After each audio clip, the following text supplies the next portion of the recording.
पाटलिपुत्र राज्य के भीतर स्थित नीला बादल संप्रदाय का विशाल क्षेत्र दिव्यता से आच्छादित था। उसके मध्य में बने स्वच्छ श्वेत जैद के अलौकिक प्रांगण पर सैकड़ों युवक और युवतियां पद्मासन लगाकर बैठे हुए थे। सभी की आंखें कसकर बंद थीं, मानो वे किसी अदृश्य संसार में भटक रहे हों।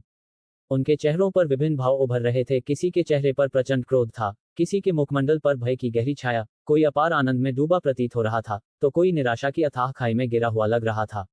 अचानक भीड़ के बीच बैठे एक युवक के होंठों से धीमी सी कराह निकली। उसने धीरे धीरे अपनी आंखें खोलीं और अनायास ही अपना हाथ माथे पर रख लिया। उसका नाम विक्रम था। उसी क्षण उसके मस्तिष्क की गहराइयों में स्मृतियों का प्रचंड सैलाब उमड़ पड़ा। अनगिनत यादें किसी टूटे बांध की बाढ़ की तरह उसकी चेतना पर आक्रमण करने लगीं।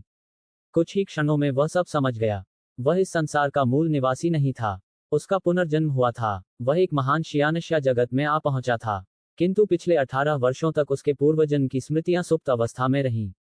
आज नीला बादल संप्रदाय की परीक्षा के चौथे चरण, हृदय परीक्षण मंच पर बैठते ही वे स्मृतियां पूर्ण रूप से जागृत हो गई थीं। अरे, कोई इतनी जल्दी जाग गया? दूर खड़े कुछ अमर गुरु आश्चर्य से बोले। इस युवक का दाव हृदय असाधारण है। हृदय परीक्षण मंच नीला बादल संप्रदाय की चौथी परीक्षा थी, जहां साधकों के दाव हृदय अर्थात उनकी मानसिक दृढ़ता और इच्छाशक्ति की परीक्षा ली जाती थी। चूंकि विक्रम के पूर्वजन्म की स्मृतियां इसी समय जागृत हुई थीं, वह सबसे पहले भ्रमजाल से बाहर निकल आया था। कुछ अमर आचार्यों ने उसके अभिलेख देखे और तुरंत निराशा से सिर हिलाया। विक्रम, नवम श्रेणी की आध्यात्मिक जड़, आयु 18 वर्ष, कितना दुर्भाग्यपूर्ण है। दूसरे चरण में इसकी दृढ़ता साधारण थी, फिर भी इसका दाव हृदय इतना शक्तिशाली कैसे है? बड़ा विचित्र है। यदि इसके पास 7वीं श्रेणी की आध्यात्मिक जड़ भी होती तो इसकी आयु के बावजूद यह एक उत्कृष्ट अमर बीज सिद्ध होता। नवम श्रेणी की आध्यात्मिक जड़ के साथ इसकी संभावनाएं सीमित हैं। चाहे इसका दाव हृदय कितना भी शक्तिशाली क्यों न हो, कोई लाभ नहीं। अधिकांश लोगों के चेहरों पर खेद झलकने लगा, किंतु विक्रम इन चर्चाओं से पूरी तरह अनभिज्ञ था। उसका मन किसी और ही बात में उलझा हुआ था, क्योंकि पूर्वजन्म की स्मृतियों के जागरण के साथ ही उसे वह वस्तु भी प्राप्त हो चुकी थी जो लगभग हर पुनर्जन्मित व्यक्ति के लिए अनिवार्य मानी जाती थी, प्रणाली। अधिक संतान, अधिक सौभाग्य प्रणाली। नाम सुनते ही उसका अर्थ स्पष्ट हो जाता था। जितनी अधिक संतानें होंगी, उतने अधिक आशीर्वाद और लाभ प्राप्त होंगे। और ये लाभ कोई काल्पनिक सौभाग्य नहीं थे, बल्कि वास्तविक और प्रत्यक्ष थे। प्रणाली की जानकारी के अनुसार इसके 2 मुख्य लाभ थे। पहला, संतानों से संबंधित असंख्य उपलब्धियां। जैसे ही कोई उपलब्धि पूर्ण होगी, प्रणाली पुरस्कार प्रदान करेगी। दूसरा, उसकी संतानों की आध्यात्मिक जड़, प्रतिभा और साधना स्तर सीधे उसके शरीर में जुड़ जाएंगे।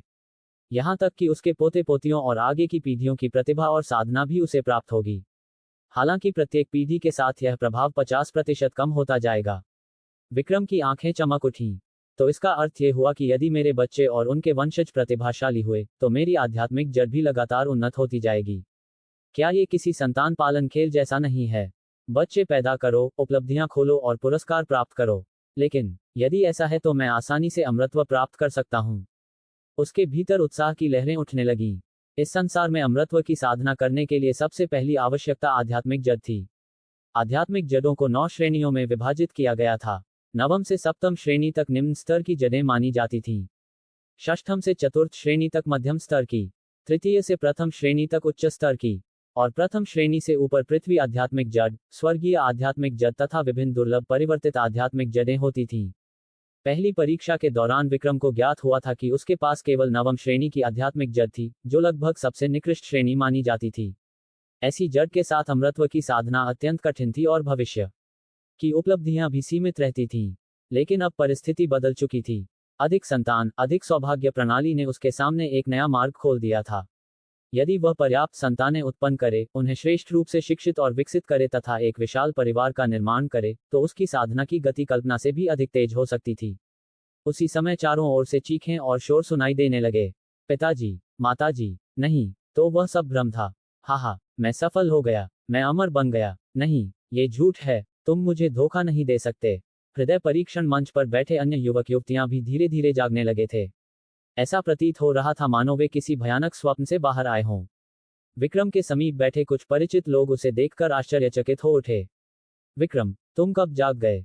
एक युवक ने पूछा। कुछ समय पहले ही, विक्रम ने शांत स्वर में उत्तर दिया। उसने सामने खड़े 5 लोगों की ओर देखा। विराज 16 वर्ष का, नवम श्रेणी की आध्यात्मिक जड़ वाला एक सामंत पुत्र। तोमर 15 वर्ष का, सप्तम श्रेणी की आध्यात्मिक जड़ वाला लोहार। नितिन 18 वर्ष का, सप्तम श्रेणी की आध्यात्मिक जड़ वाला क्रिम्सन वेल गिरोह का युवा नेता। स्नेहा 15 वर्ष की, चतुर्थ श्रेणी की आध्यात्मिक जड़ वाली विद्वान परिवार की कन्या। साक्षी 16 वर्ष की, षष्ठम श्रेणी की आध्यात्मिक जड़ वाली वैद्य परिवार की पुत्री। ये सभी उसी की तरह नीला बादल संप्रदाय की सांसारिक शाखा से चयनित अमर बीज थे। यात्रा के दौरान उनमें कुछ परिचय हो गया था, यद्यपि उनके सामाजिक स्तरों में इतना अंतर था कि गहरी मित्रता विकसित नहीं हो सकी। केवल तोमर और विक्रम की कुछ अधिक बनती थी, क्योंकि दोनों साधारण परिवारों से थे। विक्रम ने चारों ओर नजर डाली और मन ही मन सोचा, मैं सबसे पहले जागा था, शायद इससे संप्रदाय में प्रवेश का अवसर मिल जाए। यद्यपि अब उसके पास प्रणाली थी, फिर भी वह नीला बादल संप्रदाय में प्रवेश करना चाहता था। एक साधारण किसान परिवार में जन्मे युवक के लिए अमरत्व का मार्ग अत्यंत कठिन था। यदि उसे संप्रदाय का सहारा न मिला तो अकेले आगे बढ़ना लगभग असंभव होता। आखिर अमरत्व की साधना 4 स्तंभों पर आधारित थी: धन, साथी, विधि और स्थान। धन के बिना संसाधन नहीं मिलते, साथियों के बिना मार्गदर्शन नहीं मिलता, विधियों के बिना साधना असंभव होती, और आध्यात्मिक ऊर्जा से भरपूर स्थान के बिना प्रगति अत्यंत धीमी रहती। यदि कोई नीला बादल संप्रदाय में प्रवेश कर ले तो प्रारंभिक स्तर पर ये चारों आवश्यकताएं लगभग पूरी हो जाती थीं। यही कारण था कि असंख्य लोग अमर संप्रदायों में प्रवेश पाने के लिए अपना सब कुछ दांव पर लगा देते थे। कुछ समय बाद हृदय परीक्षण मंच पर बैठे सभी लोग जाग चुके थे। तभी एक नीला बादल संप्रदाय का शिष्य आकाश में तैरता हुआ प्रकट हुआ। उसने एक जेड की सूची निकाली और चयनित अभ्यर्थियों के नाम पढ़ने लगा। अभिषेक, टिल्लू, तोमर, स्नेहा, साक्षी। हर नाम के साथ किसी न किसी चेहरे पर खुशी की लहर दौड़ जाती। चयनित लोग अपने भविष्य के अमर मार्ग की कल्पना करते हुए उत्साह से भर उठे। दूसरी ओर, जिनका नाम नहीं पुकारा गया, उनके चेहरे निराशा से भरते जा रहे थे। बस इतना ही, नितिन ने अविश्वास से कहा। उसके चेहरे पर रोष स्पष्ट दिखाई दे रहा था। मेरा नाम क्यों नहीं है? विराज ने अपने होंठ भींच लिए। उसका चेहरा पीला पड़ गया था। उसने पहले ही संबंधों और धन का उपयोग किया था, फिर भी वह असफल हो गया। विक्रम ने भी गहरी सांस छोड़ी। उसका नाम सूची में नहीं था। क्षण भर के लिए उसके हृदय पर भारीपन छा गया, किंतु वह पूरी तरह निराश नहीं हुआ। आखिर उसके पास प्रणाली थी। कुछ लोग वहीं रोने लगे। आकाश में खड़े शिष्य ने ठंडे स्वर में घोषणा की, बाकी सभी लोग तुरंत पर्वत द्वार छोड़ दें। अगले ही क्षण उसने अपनी आस्तीन लहराई। शुभ बादल प्रकट हुए और चयनित लोगों को लेकर दूर उड़ गए। शेष सैकड़ों युवक युवतियां भारी मन से नीचे उतरने लगे। आज से हमारे मार्ग अलग हो गए। अमरों और नश्वरों की राहें अब भिन्न हैं, किसी ने दुख भरे स्वर में कहा। नीला बादल संप्रदाय के द्वार से बाहर निकलते समय सभी के हृदय में गहरी पीड़ा थी। विराज बार बार पीछे मुड़कर उस दिव्य संप्रदाय को देख रहा था, जो अमर ऊर्जा से घिरा हुआ चमक रहा था।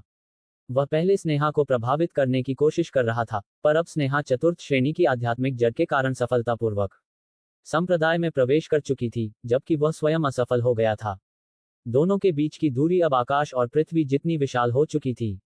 विक्रम भी धीरे धीरे पर्वत से नीचे उतर रहा था। उसने पीछे मुड़कर नीला बादल संप्रदाय के द्वार को अंतिम बार देखा और गहरी सांस ली। अब आगे क्या करना चाहिए? यद्यपि उसके पास प्रणाली थी, पर उसे सक्रिय करना आसान नहीं था। प्रारंभिक चरण में उसे लगातार विवाह करने होंगे, संतानें उत्पन्न करनी होंगी और उनका पालन पोषण करना होगा। इसमें समय, धन और अथाह परिश्रम लगेगा, और इस समय वह एक निर्धन किसान मात्र था। यदि वह किसी अमर शक्ति के संरक्षण में नहीं आया, तो उसकी आध्यात्मिक जड़ भी विशेष मूल्य नहीं रखेगी। ठीक तभी, जब सभी लोग पर्वत से नीचे उतर रहे थे, एक सुसंस्कृत मध्यम आयु का व्यक्ति हरे वस्त्रों में उनकी ओर बढ़ा। उसके चेहरे पर हल्की मुस्कान थी। उसने भीड़ की ओर देखकर ऊंचे स्वर में कहा, युवाओं, अरावली पर्वत की मौर्य फैमिली वर्तमान में 20 घर अजमाइयों की भर्ती कर रही है। हम आध्यात्मिक नसों से युक्त भूमि, अमर साधना की विधियां और उत्कृष्ट संसाधन प्रदान करेंगे। क्या आप में से किसी की रुचि है? तो दामाद की भर्ती की जा रही है। आध्यात्मिक नसें, साधना की गुप्त विधियां और संसाधन भी दिए जाएंगे। हरे वस्त्रधारी व्यक्ति की बात सुनते ही पर्वत से अस्वीकृत किए गए युवकों और युवतियों की भीड़ में हलचल मच गई। हर कोई एक दूसरे की ओर देखने लगा, मानो अचानक उनके सामने एक नई आशा का द्वार खुल गया हो। ये सुनकर विक्रम का हृदय भी थोड़ा डोल गया। गहराई से विचार करने पर उसे लगा कि उसकी वर्तमान स्थिति में किसी साधना शक्ति या कुल में शामिल होना वास्तव में सबसे उपयुक्त विकल्प था। जहां तक घर जमाई बनने की बात थी, उसे उसमें कोई विशेष समस्या नहीं दिखाई देती थी। अमृतत्व की राह स्वयं ही कांटों से भरी हुई थी। यदि थोड़ी प्रतिष्ठा छोड़कर साधना का अवसर मिल जाए, तो वह कोई बड़ा मूल्य नहीं था। फिर भी उसने तुरंत कुछ नहीं कहा। वह पहले परिस्थितियों को ध्यान से देखना चाहता था। आखिर बिना कारण आसमान से वरदान नहीं बरसते। अरावली पर्वत के मौर्य परिवार के बारे में वह लगभग कुछ भी नहीं जानता था। कौन जाने ये दामाद भर्ती वास्तव में कोई अवसर हो या फिर किसी अन्य उद्देश्य से रचा गया दिखावा। उसी समय भीड़ में से किसी ने हाथ जोड़कर पूछा, वरिष्ठ, क्या आपके परिवार का दामाद बनने के लिए कोई विशेष शर्तें हैं? जहां तक मुझे ज्ञात है, अधिकांश साधना परिवार बाहरी रक्तवंश को अपने वंश में नहीं अपनाते। ये प्रश्न सुनते ही अनेक लोगों ने सहमति में सिर हिलाया। उपस्थित युवकों और युवतियों में कई प्रतिष्ठित परिवारों या घुमंतु साधकों की संतानों से थे, जिन्हें साधना जगत की कुछ जानकारी अवश्य थी। हरे वस्त्रधारी व्यक्ति हल्के से हंसा और बोला, चूंकि युवा मित्र ने पूछा है, तो मैं भी कुछ नहीं छिपाऊंगा। कुछ वर्ष पूर्व हमारे मौर्य परिवार को एक बड़ी क्षति उठानी पड़ी थी। परिवार की नई पीढ़ी में भारी कमी आ गई। इसी कारण इस बार हमने परंपरा तोड़ते हुए बाहरी लोगों को दामाद के रूप में स्वीकार करने का निर्णय लिया है, ताकि परिवार में नया रक्त और नई प्रतिभाएं आ सकें। वह कुछ क्षण रुका और फिर बोला, जहां तक शर्तों का प्रश्न है, अगले 20 वर्षों के भीतर तुम्हें कम से कम 50 संतानों को जन्म देना होगा। यदि उनमें से एक के पास मध्यम श्रेणी की आध्यात्मिक जड़ हुई अथवा 3 के पास निम्न श्रेणी की आध्यात्मिक जड़ें हुई, तो ये कार्य पूर्ण माना जाएगा। इस अवधि में मौर्य परिवार तुम्हें साधना के लिए आध्यात्मिक नसों वाले स्थान, साधना विधियां और प्रत्येक महीने निश्चित मात्रा में संसाधन प्रदान करेगा। उसका स्वर शांत और सौम्य था, परंतु जैसे ही ये शब्द लोगों के कानों में पड़े, भीड़ में अविश्वास की लहर दौड़ गई। 50 संतानें, ये दामाद भर्ती कम और प्रजनन के लिए लोगों को चुनना अधिक प्रतीत हो रहा था। सभी जानते थे कि स्त्री पुरुष संबंध व्यक्ति की ऊर्जा और जीवन शक्ति पर प्रभाव डालते हैं, विशेषकर साधकों पर। जो लोग पहले ही नीला बादल संप्रदाय की परीक्षा में असफल हो चुके थे, उनकी प्रतिभा सीमित थी। यदि वे प्रतिदिन इसी कार्य में लगे रहे, तो उनकी साधना की गति अत्यंत धीमी हो जाती। विक्रम के होंठ अनायास ही फदक उठे। 20 वर्षों में 50 संतानें, ये तो कुछ अधिक ही था। यदि कोई प्रत्येक वर्ष एक संतान भी उत्पन्न करे, तब भी 20 वर्षों में केवल 20 संतानें ही होंगी। स्पष्ट था कि मौर्य परिवार की यह योजना एक पत्नी तक सीमित नहीं थी। संभवतः प्रत्येक दामाद को 3 या 4 पत्नियां दी जाने वाली थीं। ये सोचकर विक्रम के मन में अजीब सा भाव उठा, लेकिन जितना अधिक वह विचार करता गया, उतना ही उसे यह व्यवस्था अपने लिए उपयुक्त लगने लगी। उसे न केवल साधना के लिए स्थान मिलेगा, बल्कि बच्चों की देखभाल करने के लिए पत्नियां भी होंगी। उसकी प्रणाली के आरंभिक कठिन चरण को पार करने के लिए इससे बेहतर अवसर क्या हो सकता था। इसके अतिरिक्त इतनी कठोर शर्तें सुनकर उसके मन का संदेह भी कुछ कम हो गया। यदि शर्तें सरल होती, तो नीला बादल संप्रदाय से अस्वीकृत लोग किसी साधना परिवार में प्रवेश कैसे पा सकते थे। उसके बगल में खड़े विराट ने उसके चेहरे पर उभरी रुचि को देख लिया और धीरे से कहा, विक्रम, मैंने अरावली पर्वत के मौर्य परिवार के बारे में सुना है। ये वास्तव में एक वैध साधना परिवार है। उनके पूर्वज स्वयं एक प्रतिष्ठित साधक थे। कुछ वर्ष पहले आध्यात्मिक पत्थरों की एक खान को लेकर मेघालय घाटी के राठौर परिवार के साथ उनका भीषण युद्ध हुआ था।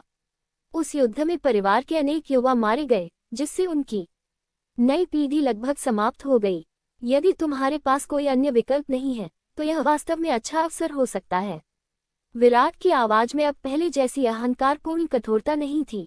परीक्षा से पहले वह विक्रम, तोमर और साक्षी जैसे साधारण पृष्ठभूमि वाले लोगों को तुच्छ समझता था, पर अब परिस्थितियां बदल चुकी थीं। तोमर और साक्षी नीला बादल संप्रदाय में प्रवेश पा चुके थे, जबकि वह स्वयं अस्वीकृत हो गया था। इस असफलता ने उसे वास्तविकता का बोध करा दिया था। साधना के मार्ग पर जन्म और कुल की श्रेष्ठता उतनी महत्वपूर्ण नहीं थी, जितनी वह पहले समझता था। यदि विक्रम किसी साधना परिवार में प्रवेश कर लेता, तो भले ही उसकी भविष्य की उपलब्धियां सीमित रहती, फिर भी उसके पास अवसरों और संबंधों की कमी नहीं रहती। मुझे याद दिलाने के लिए धन्यवाद, भाई विराट, विक्रम ने मुस्कुराते हुए कहा। अब उसके मन का अंतिम संशय भी समाप्त हो चुका था।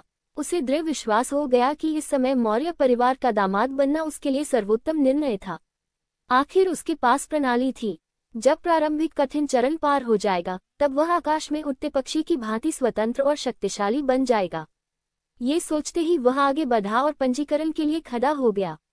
उसी समय नितिन भी आगे आया और बोला, भाई विक्रम, चलो साथ चलते हैं।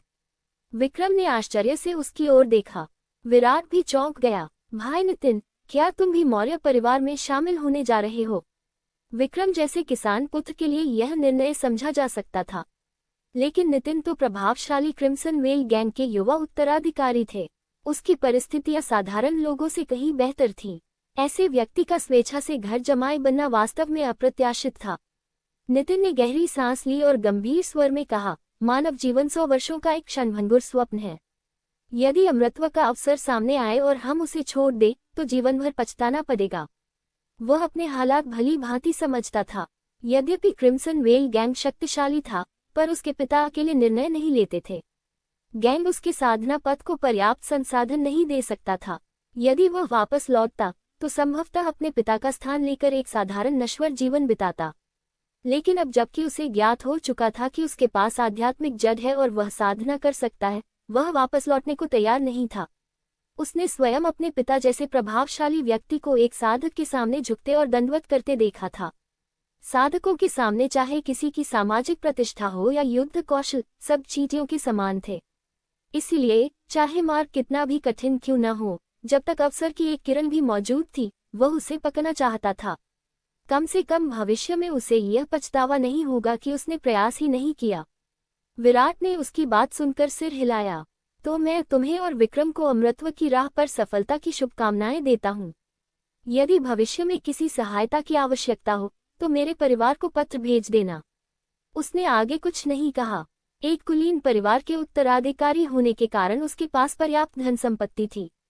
उसे साधना जारी रखने के लिए घर जमाई बनने की आवश्यकता नहीं थी। कुछ ही देर बाद विक्रम और नितिन हरे वस्त्रधारी व्यक्ति के सामने पहुंचे और मौर्य परिवार में शामिल होने की इच्छा व्यक्त की। जब उस व्यक्ति ने जाना कि विक्रम के पास केवल नवम श्रेणी की आध्यात्मिक जड़ है, तो उसके चेहरे पर क्षणभर संकोच उभरा। आखिर बेहतर आध्यात्मिक जड़ का अर्थ था कि उससे उत्पन्न संतानों में उत्कृष्ट प्रतिभा होने की संभावना अधिक होगी। किंतु जब उसने देखा कि विक्रम के साथ खड़ा नितिन सप्तम श्रेणी की आध्यात्मिक जड़ रखता है, तो उसने संतोषपूर्वक सिर हिला दिया। क्या तुम दोनों ने भली भांति विचार कर लिया है? एक बार अरावली पर्वत पहुंचने के बाद लौटने का कोई अवसर नहीं होगा। तुम्हें एक अनुबंध पर हस्ताक्षर करने होंगे। यदि 20 वर्षों में शर्तें पूरी नहीं हुई, तो न केवल तुम्हें प्राप्त संसाधनों का 3 गुना लौटाना होगा, बल्कि 10 वर्षों तक मौर्य परिवार की सेवा भी करनी पड़ेगी। उसका स्वर अत्यंत गंभीर था। हमने निर्णय कर लिया है। विक्रम और नितिन ने बिना झिझक सिर हिला दिया। लगभग आधे घंटे बाद 20 दामादों की भर्ती पूरी हो गई। वे सभी सामान्य पृष्ठभूमि के युवा थे। मौर्य परिवार किसी शक्तिशाली कुल से संबंध रखने वाले व्यक्ति को नहीं लेना चाहता था, ताकि भविष्य में अनावश्यक समस्याएं न उत्पन्न हों। इसके बाद हरे वस्त्रधारी व्यक्ति ने सबकी ओर देखते हुए कहा, मेरा नाम सुरेश है। मैं मौर्य परिवार का मुखिया हूँ। आज से तुम मुझे कुलपति कह सकते हो। अब मेरे साथ अरावली पर्वत चलो। इतना कहकर उसने सुनहरी कढ़ाई वाले एक थैले को खोला। अगले ही क्षण उसमें से अनेक श्वेत प्रकाश किरणें निकलकर हवा में फैली और देखते ही देखते वे भव्य पीले घोड़ों में परिवर्तित हो गईं। उनकी सुनहरी अयालें सूर्य के प्रकाश में चमक रही थीं और उनके शरीर से असाधारण फुर्ती तथा शक्ति झलक रही थी। घोड़ों पर यात्रा। ये दृश्य देखकर अनेक लोग हैरान रह गए। कुछ समय पहले नीला बादल संप्रदाय के डीकन ने केवल आस्तीन झटक कर चुने गए शिष्यों के पैरों के नीचे शुभ बादल प्रकट कर दिए थे और वे आकाश में उड़ते हुए चले गए थे। किंतु यहाँ उन्हें घोड़ों पर बैठकर यात्रा करनी थी। विक्रम को भी यह कुछ विचित्र लगा। साधना करने वाले लोग और फिर भी घोड़ों की सवारी। सुरेश ने उनके चेहरों पर उभरी निराशा देख ली और मुस्कुराते हुए कहा, ये साधारण घोड़े नहीं हैं। ये हमारे परिवार द्वारा पाले गए आध्यात्मिक अश्व हैं।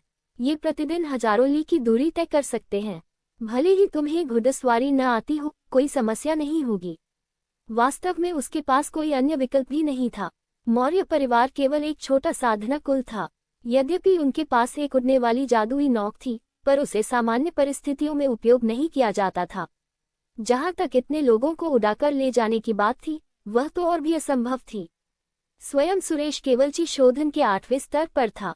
वह लंबी दूरी तक अकेले उड़ भी नहीं सकता था, दूसरों को साथ ले जाना तो दूर की बात थी।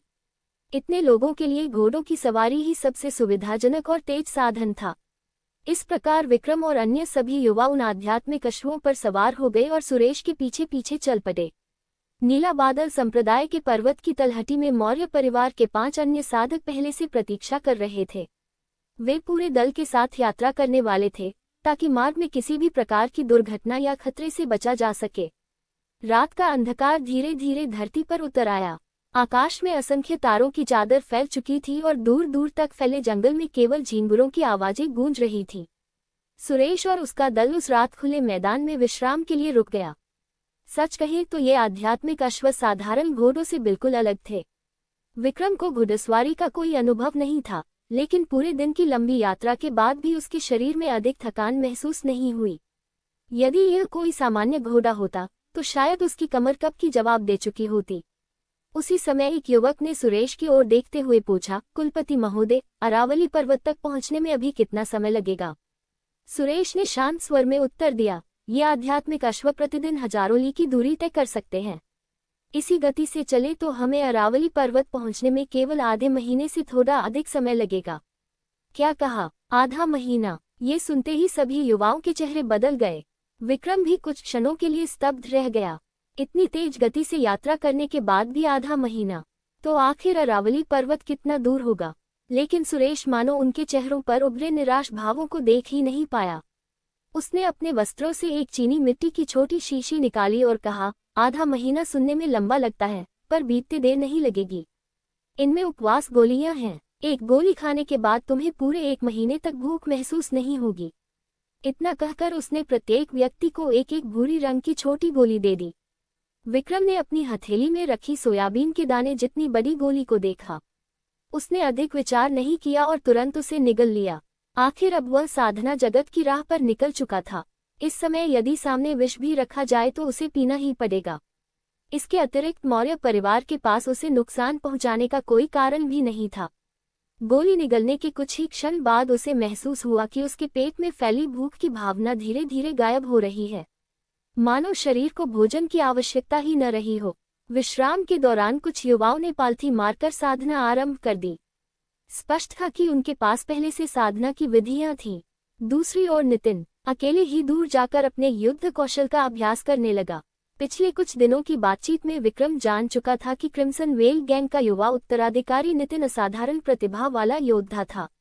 मात्र 18 वर्ष की आयु में वह नश्वर मार्शल आर्ट जगत के शीर्ष विशेषज्ञों में गिना जाता था। 3-4 घंटे के विश्राम के बाद पूरा दल फिर से यात्रा पर निकल पड़ा। इस प्रकार समय बीतता गया। 1 दिन, 2 दिन, और देखते ही देखते कठिन यात्रा के आधे महीने बीत गए। उस दिन सुरेश आधिकारिक मार्ग पर अपने आध्यात्मिक अश्व को दौड़ाते हुए पीछे मुड़ा और बोला, सभी लोग थोड़ा उत्साहित हो जाओ, अरावली पर्वत अब सामने ही है। उसकी बात सुनते ही लगभग सभी युवाओं की आंखों में चमक लौट आई। लगातार आधे महीने तक यात्रा करते करते वे मानसिक और शारीरिक दोनों रूप से थक चुके थे। विक्रम स्वयं भी निढाल सा महसूस कर रहा था। अपने पिछले जीवन में वह एक दिन कार में बैठकर ही परेशान हो जाता था, जबकि इस जन्म में उसे आधा महीना लगातार घोड़े की पीठ पर बिताना पड़ा था। अब जबकि मंजिल निकट थी, सभी के भीतर नई ऊर्जा जाग उठी। यह अंतहीन प्रतीत होने वाली यात्रा आखिरकार समाप्त होने वाली थी। मौर्य परिवार के साथ चल रहे 5 साधकों ने भी राहत की सांस ली। उनका दायित्व इन अमरता अंकुरों को सुरक्षित परिवार तक पहुंचाना था। लेकिन तभी अचानक परिस्थितियां बदल गईं। स्विश स्विश स्विश, धरती के भीतर से अचानक दर्जनों पारदर्शी बर्फीले शूल निकल पड़े। वे बिजली की गति से विक्रम और अन्य युवाओं की ओर बढ़े। सावधान, शत्रु हमला! सुरेश का चेहरा तुरंत बदल गया। उसने क्रोध से गर्जना की और अपना हाथ आगे बढ़ाया। क्षण भर में उसकी उंगलियों के बीच अग्नि से भरे अग्निगोले प्रकट हुए और वे बर्फीले शूलों की ओर दाग दिए गए। धाम धाम धाम, आकाश में आग और बर्फ की टक्कर से विस्फोट होने लगे।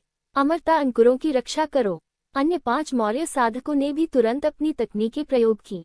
कहीं मिट्टी की दीवारें उठ खड़ी हुई तो कहीं जल की पारदर्शी ढालें बन गईं। लेकिन हमला अत्यंत अचानक और भयंकर था। दर्जनों बर्फीले शूलों में से कुछ रक्षा को भेदते हुए 3 युवाओं के सीने में जा धंसे। ठप ठप ठप, तीनों के शरीर आध्यात्मिक अश्वों से नीचे गिर पड़े। उनकी आंखों की रोशनी तुरंत बुझ चुकी थी। विक्रम ये दृश्य देखकर अवाक रह गया। उसका चेहरा पीला पड़ गया। वह भले ही दूसरे संसार से आया हुआ व्यक्ति था, लेकिन अपने दोनों जन्मों में उसने कभी इतना निर्मम नरसंहार नहीं देखा था। ये पहली बार था और इसी क्षण उसे साधना जगत की वास्तविक क्रूरता का अनुभव हुआ। यहाँ जीवन किसी भी क्षण समाप्त हो सकता था। तभी एक जोरदार ठहाका गूंजा। हा हा हा, सुरेश, क्या तुमने हमारे राठौर परिवार से पूछकर इन अमरता अंकुरों को वापस ले जाने की कोशिश की थी? जमीन के भीतर से एक एक करके कई साधक बाहर निकलने लगे। सबसे आगे एक लाल वस्त्रधारी मध्यवयस्क पुरुष खड़ा था। उसे देखते ही सुरेश की आंखों में ठंडी चमक उभरी। राजेश, तुम्हारी इतनी हिम्मत कि अरावली पर्वत के क्षेत्र में घुसकर हमला करो। राजेश, मेघालय घाटी के राठौर परिवार का मुखिया, मौर्य परिवार का जन्मजात शत्रु। सुरेश ने कभी कल्पना भी नहीं की थी कि वह इतनी दुस्साहसी हरकत करेगा और सीधे उनके द्वार तक आ पहुंचेगा। लेकिन वह ये भी समझ गया कि हमला करने के लिए इससे बेहतर अवसर कोई नहीं था। लंबी यात्रा से सभी थके हुए थे और उनकी सतर्कता भी कम हो चुकी थी। बात करते हुए उसने तुरंत एक पीला संदेश ताबीज निकाला और जला दिया। ये सहायता बुलाने वाला संदेश ताबीज था। जल्दी करो, सबको मार डालो। राजेश ने व्यंग्यपूर्ण मुस्कान के साथ हाथ आगे बढ़ाया। ठंडी आध्यात्मिक ऊर्जा उसके चारों ओर घूमी और तुरंत असंख्य बर्फीले भाले बन गए। उसी समय उसके पीछे खड़े 10 अन्य साधक भी युद्ध में कूद पड़े। उनका लक्ष्य मौर्य परिवार के सदस्य नहीं थे। उनका असली लक्ष्य था ये अमरता अंकुर। धाम धाम धाम भीषण युद्ध आरंभ हो गया। राठौर परिवार संख्या में अधिक था और मौर्य परिवार को युवाओं की रक्षा भी करनी पड़ रही थी। इस कारण वे तुरंत कमजोर स्थिति में पहुंच गए। उसी समय फटाक, एक हरी पवन धार मौर्य परिवार की रक्षा को चीरती हुई निकली। विक्रम के बगल में खड़े एक युवक का शरीर बीच से 2 टुकड़ों में बंट गया। गर्म रक्त की धार सीधे विक्रम के चेहरे और वस्त्रों पर आ गिरी। वह क्षणभर के लिए स्तब्ध रह गया। उसका मस्तिष्क शून्य हो गया। सावधान! तभी नितिन की गर्जना सुनाई दी। एक और पवन धार उनकी ओर बढ़ रही थी। नितिन ने बिजली जैसी गति से छलांग लगाई और विक्रम को धक्का देकर नीचे गिरा दिया। शून्य! पवन धार उनके ऊपर से गुजर गई। यदि वह वार लगता तो विक्रम का सिर तुरंत धड़ से अलग हो जाता। विक्रम की रीढ़ में सिहरन दौड़ गई। धन्यवाद भाई नितिन, उसने कांपते हुए कहा। यदि नितिन उसे न बचाता तो वह अभी मृत पड़ा होता। एक प्रणाली वाला पुनर्जन्मी व्यक्ति, और मृत्यु भी ऐसी हास्यास्पद। ये सोचकर उसके भीतर जीने की इच्छा और भी प्रबल हो गई। उसने समझ लिया कि इस संसार में शक्ति ही सब कुछ है। शक्तिशाली जीवित रहते हैं और कमजोर कुचल दिए जाते हैं। बिना शक्ति के मनुष्य केवल घास के तिनके के समान है, किसी भी क्षण रौंदा जा सकता है। चारों ओर चीखें गूंजने लगी। मैं घर जाना चाहता हूँ, मुझे छोड़ दो, मेरा इसे कोई संबंध नहीं है। भागो, यहाँ रुकना मौत का इंतजार करना है। कुछ लोग रोने लगे, कुछ दया की भीख मांगने लगे। 2 युवक तो सीधे भागने के लिए दौड़ पड़े, लेकिन जैसे ही वे मौर्य परिवार की सुरक्षा सीमा से बाहर निकले, अग्निगोलों, बर्फीले शूलों और पवनधारों ने उन्हें तुरंत चीर डाला। उनकी लाशें सड़क पर गिर गईं। ये दृश्य देखकर किसी की भी हिम्मत नहीं हुई कि वह फिर भागने का प्रयास करे। अब विक्रम और बाकी लोग वास्तव में वध के लिए प्रतीक्षारत मेमनों की तरह थे। वे केवल प्रार्थना कर सकते थे कि मौर्य परिवार अधिक देर तक टिक सके। सौभाग्य से कुछ ही समय बाद आकाश में तीव्र गति से उड़ती आकृतियां दिखाई देने लगीं। शून्य शून्य, हवा चीरती आवाजें सुनाई दी। अरावली पर्वत की दिशा से सहायता पहुंच चुकी थी। राजेश ने ये देखा और तुरंत निर्णय लिया। पीछे हटो, उसने बिना किसी झिझक के आदेश दिया। अगले ही क्षण वह और उसके साथी तेजी से भाग निकले। युद्ध समाप्त हो गया। इसी समय एक श्वेत वस्त्रधारी युवती आकाश से धीरे धीरे नीचे उतरी। वह सीधे सुरेश के पास पहुंची। पिताजी, आप ठीक तो हैं? उसकी आवाज स्वच्छ झरने के जल जैसी मधुर थी। उसके चेहरे पर चिंता स्पष्ट दिखाई दे रही थी। जैसे ही वह दिखाई दी, अभी अभी मृत्यु के द्वार से लौटे सभी युवाओं की सांसें थम गईं। विक्रम भी उनमें शामिल था। अपने पिछले जीवन में उसने इंटरनेट पर असंख्य सुंदर स्त्रियों को देखा था। उसे लगता था कि अब कोई सौंदर्य उसे चकित नहीं कर सकता, लेकिन इस युवती को देखकर वह सचमुच स्तब्ध रह गया।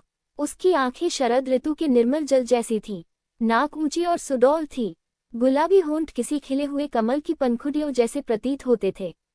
त्वचा श्वेत सेट के समान चिकनी और उज्ज्वल थी। सबसे आकर्षक बात उसका सौंदर्य नहीं, बल्कि उसका स्वभाव था। वह ऐसी लग रही थी मानो हिमाच्छादित पर्वत पर खिली कोई पवित्र हिम कमल हो। निर्मल, अलौकिक, संसार से परे। यदि उसके चेहरे पर चिंता का भाव न होता तो वह सचमुच स्वर्ग से उतरी हुई अप्सरा प्रतीत होती। विक्रम के मन में अचानक एक विचार आया। यदि ऐसी स्त्री से विवाह हो जाए तो 50 क्या 100 बच्चे भी स्वीकार हैं। उद्धरण। लेकिन अगले ही क्षण उसने स्वयं पर हंस दिया। ये केवल कल्पना थी। वह मौर्य परिवार के मुखिया की पुत्री थी, और वह एक ऐसा युवक जिसे संतान उत्पन्न करने के लिए दामाद के रूप में भर्ती किया गया था।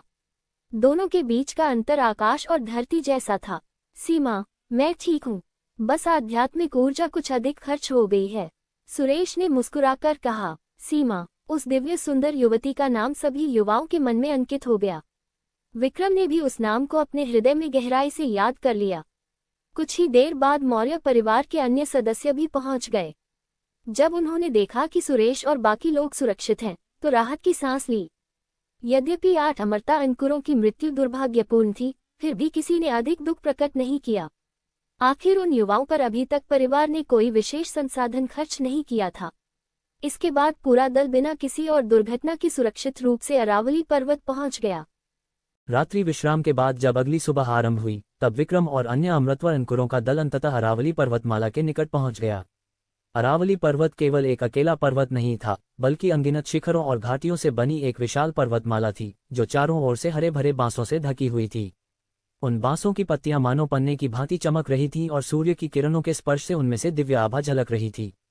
जैसे ही वे पर्वतमाला के भीतर प्रविष्ट हुए, विक्रम ने तुरंत अनुभव किया कि यहाँ की वायु बाहरी संसार की तुलना में कहीं अधिक शुद्ध, ताजी और नम थी। हर श्वास के साथ उसे ऐसा लग रहा था मानो उसका शरीर और मन किसी अदृश्य शक्ति द्वारा निर्मल किए जा रहे हों। पर्वतों के बीच निर्मल जलधाराएं कलकल करती हुई बह रही थीं। चारों ओर फैली हरियाली में पक्षियों का मधुर कलरव गूंज रहा था। कुछ ढलानों पर सीढ़ीनुमा खेत बने हुए थे, जहां अन्न और सब्जियां लहलहा रही थीं। संपूर्ण दृश्य किसी स्वर्गिक लोक या आदर्श संसार जैसा प्रतीत हो रहा था। इन्हीं पर्वतों के भीतर मौर्य परिवार ने अनेक गांव, हवेलियां और विशाल प्रासाद निर्मित कर रखे थे। विक्रम और अन्य अमृतवर अंकुरों को पर्वतमाला के बाहरी भाग में स्थित अरावली प्रासाद में ठहराया गया।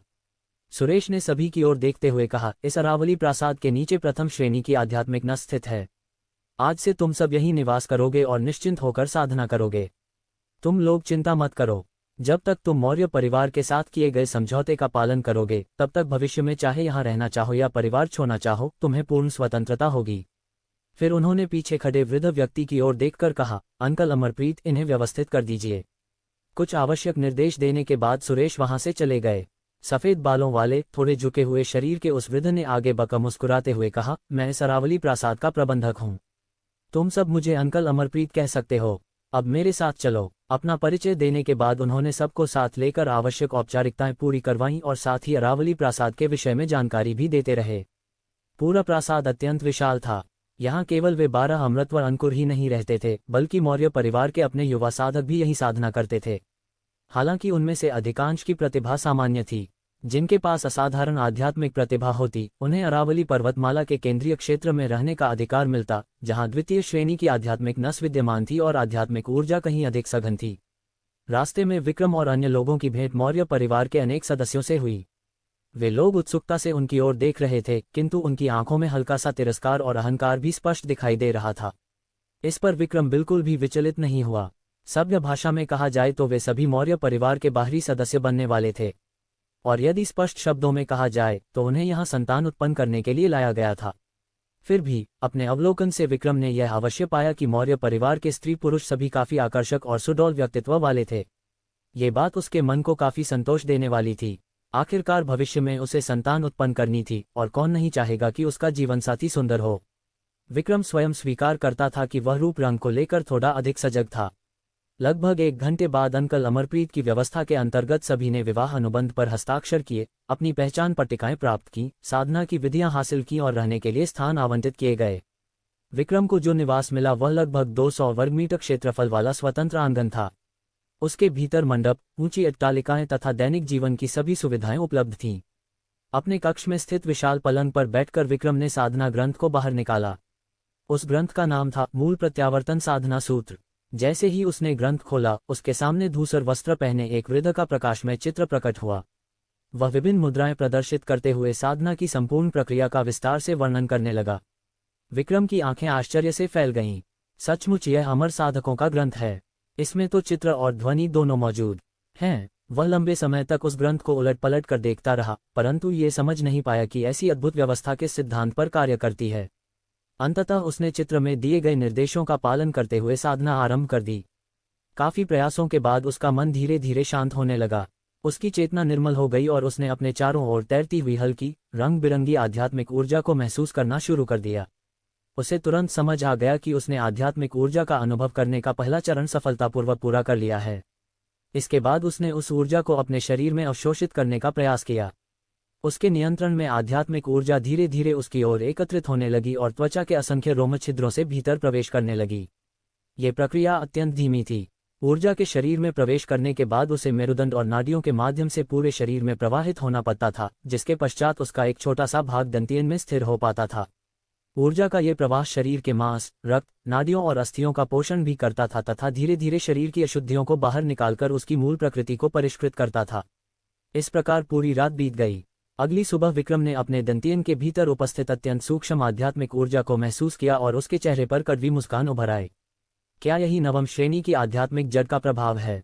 यदि गति ऐसी ही रही तो प्रथम स्तर की चिशोधन अवस्था तक पहुंचने में ही वर्षों लग जाएंगे। ये तो तब था जब वह आध्यात्मिक नस के ऊपर स्थित स्थान पर साधना कर रहा था। यदि वह किसी सामान्य स्थान पर होता जहां आध्यात्मिक नस न होती तो गति और भी अधिक धीमी हो जाती। उसी क्षण विक्रम को अमृतत्व की साधना की कठिनाई का वास्तविक बोध हुआ। उसने लंबी सांस छोड़ी। लगता है अब मुझे केवल प्रणाली पर ही भरोसा करना होगा। अपने दम पर आगे बढ़ना लगभग असंभव था। पता नहीं मौर्य परिवार मेरे लिए पत्नी की व्यवस्था कब करेगा।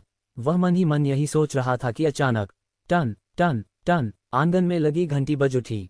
कोई आया था। विक्रम बाहर निकला और द्वार खोला। द्वार पर अंकल अमरप्रीत खड़े थे। उनके पीछे अन्य अमृतवर अंकुर भी उपस्थित थे। विक्रम, मौर्य परिवार ने तुम सबके स्वागत के लिए एक विशेष भोज का आयोजन किया है।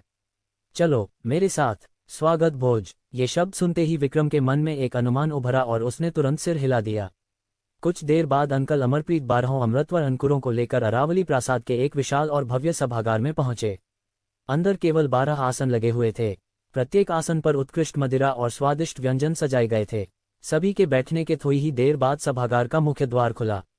एक एक करके सुंदर युवतियों का समूह भीतर प्रवेश करने लगा।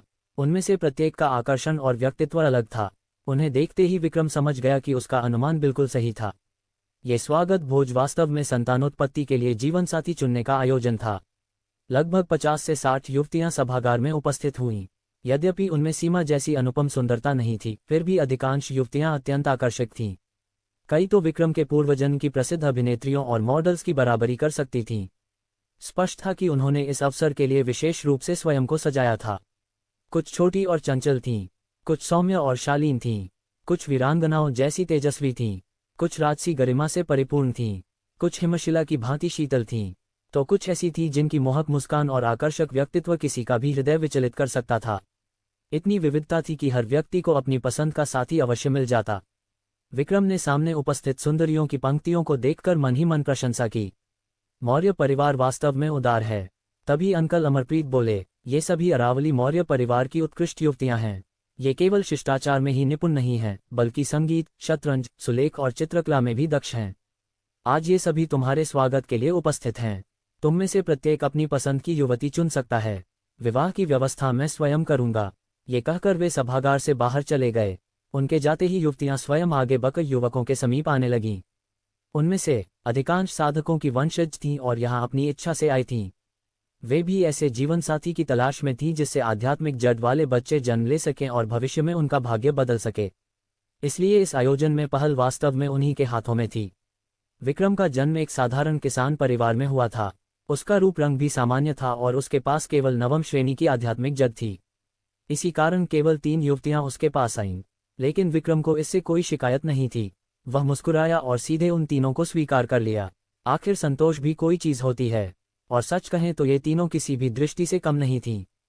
पहली युवती अत्यंत मासूम और चंचल थी।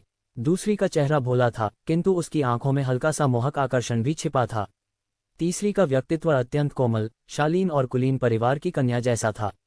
पहली 2 युवतियों के चेहरे काफी मिलते जुलते थे। स्पष्ट था कि वे बहनें थीं। विक्रम मन ही मन अत्यंत संतुष्ट हो गया। यदि उसके पिछले जीवन में उसे ऐसी 3 पत्नियां मिल जाती तो उसके पूर्वज भी गर्व से भर जाते। दूसरी ओर शेष 11 अमृतवर अंकुर अपेक्षाकृत अधिक संयमी थे। उदाहरण के लिए नितिन के पास 7 युवतियां आईं क्योंकि वह सुंदर था और उसके पास सप्तम श्रेणी की आध्यात्मिक जड़ थी। लेकिन उसने केवल एक सुंदर और नाजुक युवती को चुना और बाकी सभी को विनम्रता से मना कर दिया। लगभग 1 घंटे बाद स्वागत समारोह समाप्त हुआ। सभी ने अपने अपने जीवन साथी चुन लिए। विक्रम को छोड़कर अधिकांश लोगों ने केवल एक या दो युवतियों को ही चुना। वे अभी भी साधना में महान उपलब्धियां प्राप्त करने का स्वप्न देख रहे थे और भविष्य में अपना दर्जा बदलने की आशा रखते थे। उसी दिन अंकल अमरप्रीत की व्यवस्था के अंतर्गत 12 युवकों का विवाह संपन्न हुआ। विवाह समारोह अत्यंत सरल था। रस्में पूरी होने के बाद सभी अपने अपने कक्षों में चले गए। अपने नवविवाहित कक्ष में प्रवेश करते हुए विक्रम ने सामने खड़ी तीनों सुंदर और आकर्षक पत्नियों को देखा। उनके नाम थे जैस्मिन, मोनिका और रिया। मोनिका और रिया सगी बहनें थीं। विक्रम मुस्कुराया और धीरे से बोला, पत्नी। तीनों युवतियों के चेहरे लाल हो गए। उन्होंने एक साथ सिर झुकाकर उत्तर दिया, जी स्वामी। उस रात 18 वर्षीय विक्रम के जीवन का एक नया अध्याय आरंभ हुआ। आधा महीना बीत चुका था। अरावली प्रासाद के मुख्य सभागार में सुरेश सिंहासन जैसी विशाल कुर्सी पर बैठे हुए विक्रम की ओर संतोष भरी दृष्टि से देख रहे थे। विक्रम, तुमने सचमुच हमें प्रभावित कर दिया है। तुमने न केवल हमारे मौर्य परिवार की 3 कन्याओं से विवाह किया, बल्कि मात्र 15 दिनों के भीतर ही जैस्मिन को गर्भवती भी कर दिया। उनके चेहरे पर हल्की मुस्कान उभरी। मौर्य परिवार सदैव पुरस्कार और दंड दोनों में निष्पक्ष रहा है। जिसने योगदान दिया उसे उचित प्रतिफल अवश्य मिलेगा, इसलिए परिवार तुम्हारे साथ अन्याय नहीं करेगा। ये कहते हुए उन्होंने अपने सामने रखी वस्तुओं की ओर संकेत किया। ये लो, एक निम्न श्रेणी का जादुई अस्त्र, उड़ने वाली तलवार, एक उत्कृष्ट अरावली बांस वस्त्र, पीले नाग की औषधि की एक शीशी और 100 जिन आध्यात्मिक चावल। सभागार में उपस्थित सभी अमृतवर अंकुरों की आंखें चमक उठीं। विक्रम स्वयं भी कुछ क्षणों के लिए स्तब्ध रह गया। उसे सचमुच इतनी बड़ी भेंट मिलने की अपेक्षा नहीं थी। विवाह के बाद से उसने लगभग साधना छोड़ ही दी थी। अपने नवम श्रेणी के आध्यात्मिक मूल को देखते हुए वह समझ चुका था कि अकेले साधना से उसकी प्रगति अत्यंत धीमी रहने वाली है। इसलिए पिछले 15 दिनों में उसने अपना लगभग सारा समय परिवार बनाने में लगाया था, और उसके प्रयास व्यर्थ नहीं गए। उसकी तीनों पत्नियों में से सबसे पहले जैस्मिन गर्भवती हुई थी। जब उसे यह समाचार मिला था, उस समय उसके भीतर जो भावनाएं उमड़ी थीं, उन्हें शब्दों में व्यक्त करना कठिन था। पिछले जन्म में भी वह कभी पिता नहीं बन पाया था, और इस जन्म में भी ये पहली बार था। यद्यपि इस संतान के पीछे अनेक व्यवहारिक कारण जुड़े हुए थे, फिर भी पिता बनने की खुशी पूरी तरह सच्ची थी। उसी दिन उसने मन ही मन अपने बच्चे का नाम भी तय कर लिया था। यदि पुत्र हुआ तो उसका नाम दक्ष होगा, यदि पुत्री हुई तो उसका नाम प्रिया होगा। इन दोनों नामों में उसकी सबसे सरल और सबसे सच्ची कामना छिपी थी। उसकी संतानें जीवन भर सुरक्षित, सुखी और आनंदमय रहें। जब सुरेश को जैस्मिन के गर्भवती होने का समाचार मिला तो वे स्वयं अरावली प्रासाद आए और विक्रम को यह भारी पुरस्कार प्रदान किया। एक निम्न श्रेणी की जादुई उड़ने वाली तलवार, लगभग 50 आध्यात्मिक पत्थरों के बराबर मूल्यवान। एक अरावली बांस वस्त्र, 30 आध्यात्मिक पत्थरों के बराबर। 100 जिन आध्यात्मिक चावल, 10 आध्यात्मिक पत्थरों के बराबर। पीले नाग की औषधि, 10 आध्यात्मिक पत्थरों के बराबर। कुल मिलाकर लगभग 100 आध्यात्मिक पत्थरों के बराबर संसाधन। जब अन्य अमृतवर अंकुरों ने ये सब देखा तो उनके दिल ईर्ष्या से भर उठे। उन्हें हर महीने परिवार से केवल 2 आध्यात्मिक पत्थर और 10 जिन आध्यात्मिक चावल मिलते थे, जबकि विक्रम को एक ही बार में लगभग 3 वर्षों के संसाधनों के बराबर पुरस्कार मिल गया था, केवल इसलिए कि उसने सबसे पहले संतान उत्पन्न करने में सफलता प्राप्त की थी। कई लोगों के दांत ईर्ष्या से भिंच गए। परिवार प्रमुख, आपका बहुत बहुत धन्यवाद, विक्रम ने आदरपूर्वक झुककर कहा। उसके चेहरे पर प्रसन्नता स्पष्ट दिखाई दे रही थी। वह समझ गया था कि यह पुरस्कार केवल उसे सम्मानित करने के लिए नहीं, बल्कि बाकी सभी लोगों को प्रेरित करने के लिए भी दिया जा रहा है। सुरेश हंस पड़े, ये तुम्हारा अधिकार है। मौर्य परिवार कभी अपने लोगों के साथ अन्याय नहीं करता। भविष्य में जो भी संतान उत्पन्न करेगा उसे भी पुरस्कार मिलेगा, और जो सबसे पहले आध्यात्मिक मूल वाली संतान को जन्म देगा उसे इससे भी बड़ा पुरस्कार दिया जाएगा। उनकी यह घोषणा सुनते ही सभागार में उपस्थित सभी लोगों की आंखों में चमक आ गई। हर कोई मन ही मन शीघ्र घर लौटकर संतान उत्पन्न करने की योजना बनाने लगा। यहाँ तक कि नितिन जैसा व्यक्ति भी थोड़ा विचलित हो गया। हालांकि बाद में जब अन्य लोगों की पत्नियां गर्भवती हुईं, तब उन्हें केवल पीले नाग की औषधि और 10 जिन आध्यात्मिक चावल ही पुरस्कार स्वरूप मिले। विक्रम जैसा विशेष सम्मान किसी को नहीं मिला। समय धीरे धीरे आगे बढ़ता रहा। 1 महीने बाद विक्रम की दूसरी पत्नी रिया भी गर्भवती हो गई, लेकिन इस बार परिवार की ओर से कोई अतिरिक्त पुरस्कार नहीं मिला। आखिर यदि हर बच्चे पर इतने बड़े पुरस्कार दिए जाते तो मौर्य परिवार का खजाना शीघ्र ही खाली हो जाता। फिर आधे महीने बाद उसकी तीसरी पत्नी मोनिका के गर्भवती होने का समाचार भी आ गया। इस प्रकार मौर्य परिवार में आए हुए केवल 2 महीनों से कुछ अधिक समय हुआ था और विक्रम अपनी तीनों पत्नियों को गर्भवती बना चुका था। बाकी अमृतवर अंकुर अब उसे देखकर केवल मौन रह जाते। उन्हें संदेह होने लगा था कि शायद इस व्यक्ति को साधना में कोई रुचि ही नहीं है और उसका पूरा ध्यान केवल संतानोत्पत्ति पर केंद्रित है। लेकिन सच्चाई ये थी कि विक्रम ने वास्तव में पूरी मेहनत की थी। उसने न केवल परिवार द्वारा प्रदान की गई विशेष प्रजनन औषधियां ली थीं, बल्कि सावधानीपूर्वक अपनी पत्नियों के उपयुक्त समय की भी गणना की थी। हर संभव उपाय अपनाया गया था। तीनों पत्नियों के गर्भवती होने के बाद उसने अंततः अपना अधिकांश ध्यान फिर से साधना पर केंद्रित कर दिया। जैस्मिन, रिया और मोनिका की गर्भावस्था को देखते हुए अंकल अमरप्रीत ने उसकी सहायता के लिए 2 दासियां भी भेजीं। दोनों दासियां अत्यंत सुंदर थीं। उनकी गोरी त्वचा, सुडौल शरीर और आकर्षक चेहरे देखकर कोई भी समझ सकता था कि उन्हें केवल घर के काम करने के लिए नहीं भेजा गया था। स्पष्ट था कि मौर्य परिवार ने विक्रम की क्षमता को देखकर उन्हें भी उसके लिए भेजा था। लेकिन विक्रम ने तत्काल कोई विशेष कदम नहीं उठाया। वह अधिक बच्चे अवश्य चाहता था, परंतु वह जानता था कि हर कार्य की एक सीमा होती है। जल्दबाजी कभी लाभदायक नहीं होती। उसे धीरे धीरे आगे बढ़ना था। आखिर हर दिन अत्यधिक परिश्रम करना शरीर पर भारी पड़ सकता था। साधना शुरू करने से पहले ऐसी गतिविधियों के बाद उसे केवल हल्की थकान महसूस होती थी। लेकिन साधक बनने की राह पर चलने के बाद उसने स्पष्ट अनुभव किया कि उसकी जीवन शक्ति और मूल सार धीरे धीरे क्षीण हो रही थी। इससे न केवल उसकी शारीरिक स्थिति प्रभावित होती थी, बल्कि साधना की गति भी धीमी पड़ जाती थी। यही कारण था कि अधिकांश साधक अंधाधुंध संतान उत्पन्न नहीं करते थे। समय पंख लगाकर उठता रहा। देखते ही देखते आधा वर्ष बीत गया। एक दिन साधना कक्ष के भीतर बैठे विक्रम ने अचानक अपनी आंखें खोलीं। उसके चेहरे पर उत्साह और प्रसन्नता साफ दिखाई दे रही थी। आखिरकार मैं चिशोधन के प्रथम स्तर में प्रवेश कर गया। उसने लंबी सांस छोड़ी। मौर्य परिवार में आए हुए लगभग 10 महीने बीत चुके थे और आज उसने आधिकारिक रूप से साधक बनने की पहली सीढ़ी पार कर ली थी। उसकी साधना गति विशेष तेज नहीं थी, लेकिन धीमी भी नहीं कही जा सकती थी। शुरुआती महीनों में उसने अधिकांश समय परिवार बनाने में लगाया था। चिशोधन स्तर के पहले 3 चरण अपेक्षाकृत सरल माने जाते थे। जब तक कोई निरंतर साधना करता रहे, प्रगति होना लगभग निश्चित था। विक्रम जानता था कि उसकी सफलता में पीले नाग की औषधि का भी बड़ा योगदान था। यदि वह औषधि न मिली होती तो शायद उसे प्रथम स्तर तक पहुंचने में 2 या 3 महीने और लग जाते। इससे उसे साधना के मार्ग पर धन और संसाधनों के महत्व का गहरा अनुभव हुआ। पिछले 6 महीनों में उसने केवल साधना ही नहीं की थी, उसने अंकल अमरप्रीत द्वारा भेजी गई दोनों दासियों को भी उपपत्नी के रूप में स्वीकार कर लिया था और शीघ्र ही वे दोनों भी गर्भवती हो गईं। ये समाचार सुनकर अंकल अमरप्रीत ने फिर से 2 नई सुंदर दासियां उसकी सेवा में भेज दीं। साथ ही उसकी मासिक सहायता भी बढ़ा दी गई। अब उसे हर महीने 3 आध्यात्मिक पत्थर और 20 जिन आध्यात्मिक चावल मिलने लगे। विक्रम ने अपने हरे बांस के वस्त्र को ठीक किया। ये वस्त्र कोई जादुई खजाना नहीं था, लेकिन साधारण भी नहीं था। इसे पहनते ही यह शरीर के अनुसार स्वयं आकार बदल लेता था। सर्दी और गर्मी दोनों से रक्षा करता था और धूल मिट्टी भी इस पर नहीं टिकती थी। जैस्मिन की प्रसूति का समय भी निकट आ गया है, उसने धीरे से बुदबुदाया। एकांत साधना से बाहर आने के बाद उसने अपनी पत्नियों के साथ समय बिताया और फिर नितिन से मिलने चला गया। मौर्य परिवार में आए सभी अमृतवर अंकुरों में से नितिन ही उसका सबसे निकट मित्र था। दोनों प्रारंभ से एक दूसरे को जानते थे और अरावली पर्वत की यात्रा के दौरान नितिन ने उसकी जान भी बचाई थी। इतने लंबे समय के संपर्क में विक्रम समझ चुका था कि यद्यपि नितिन कम बोलता है, लेकिन उसका हृदय अत्यंत उदार है। वह ऐसा मित्र था जिस पर जीवन भर भरोसा किया जा सकता था। कुछ और दिन बीत गए। अंततः वह दिन भी आ गया जिसका विक्रम कई महीनों से इंतजार कर रहा था। जैस्मिन प्रसव कक्ष में थी। कमरे के बाहर विक्रम बार बार अपनी मुट्ठियां भींच और खोल रहा था। उसके चेहरे पर घबराहट स्पष्ट दिखाई दे रही थी। नितिन उसके पास खड़ा था। चिंता मत करो, जैस्मिन अरावली प्रासाद में रहती है। यहाँ की आध्यात्मिक ऊर्जा ने उसके शरीर को मजबूत बना दिया है और प्रसव में साधक भी सहायता कर रहे हैं। सब ठीक रहेगा, नितिन ने उसे सांत्वना दी। विक्रम ने गहरी सांस ली। मैं घबराया नहीं हूँ, मैं बस बहुत उत्साहित हूँ। लेकिन उसकी आंखों की बेचैनी कुछ और ही कहानी कह रही थी। नितिन मुस्कुराया। बच्चे का नाम सोच लिया है? हाँ, विक्रम ने तुरंत उत्तर दिया।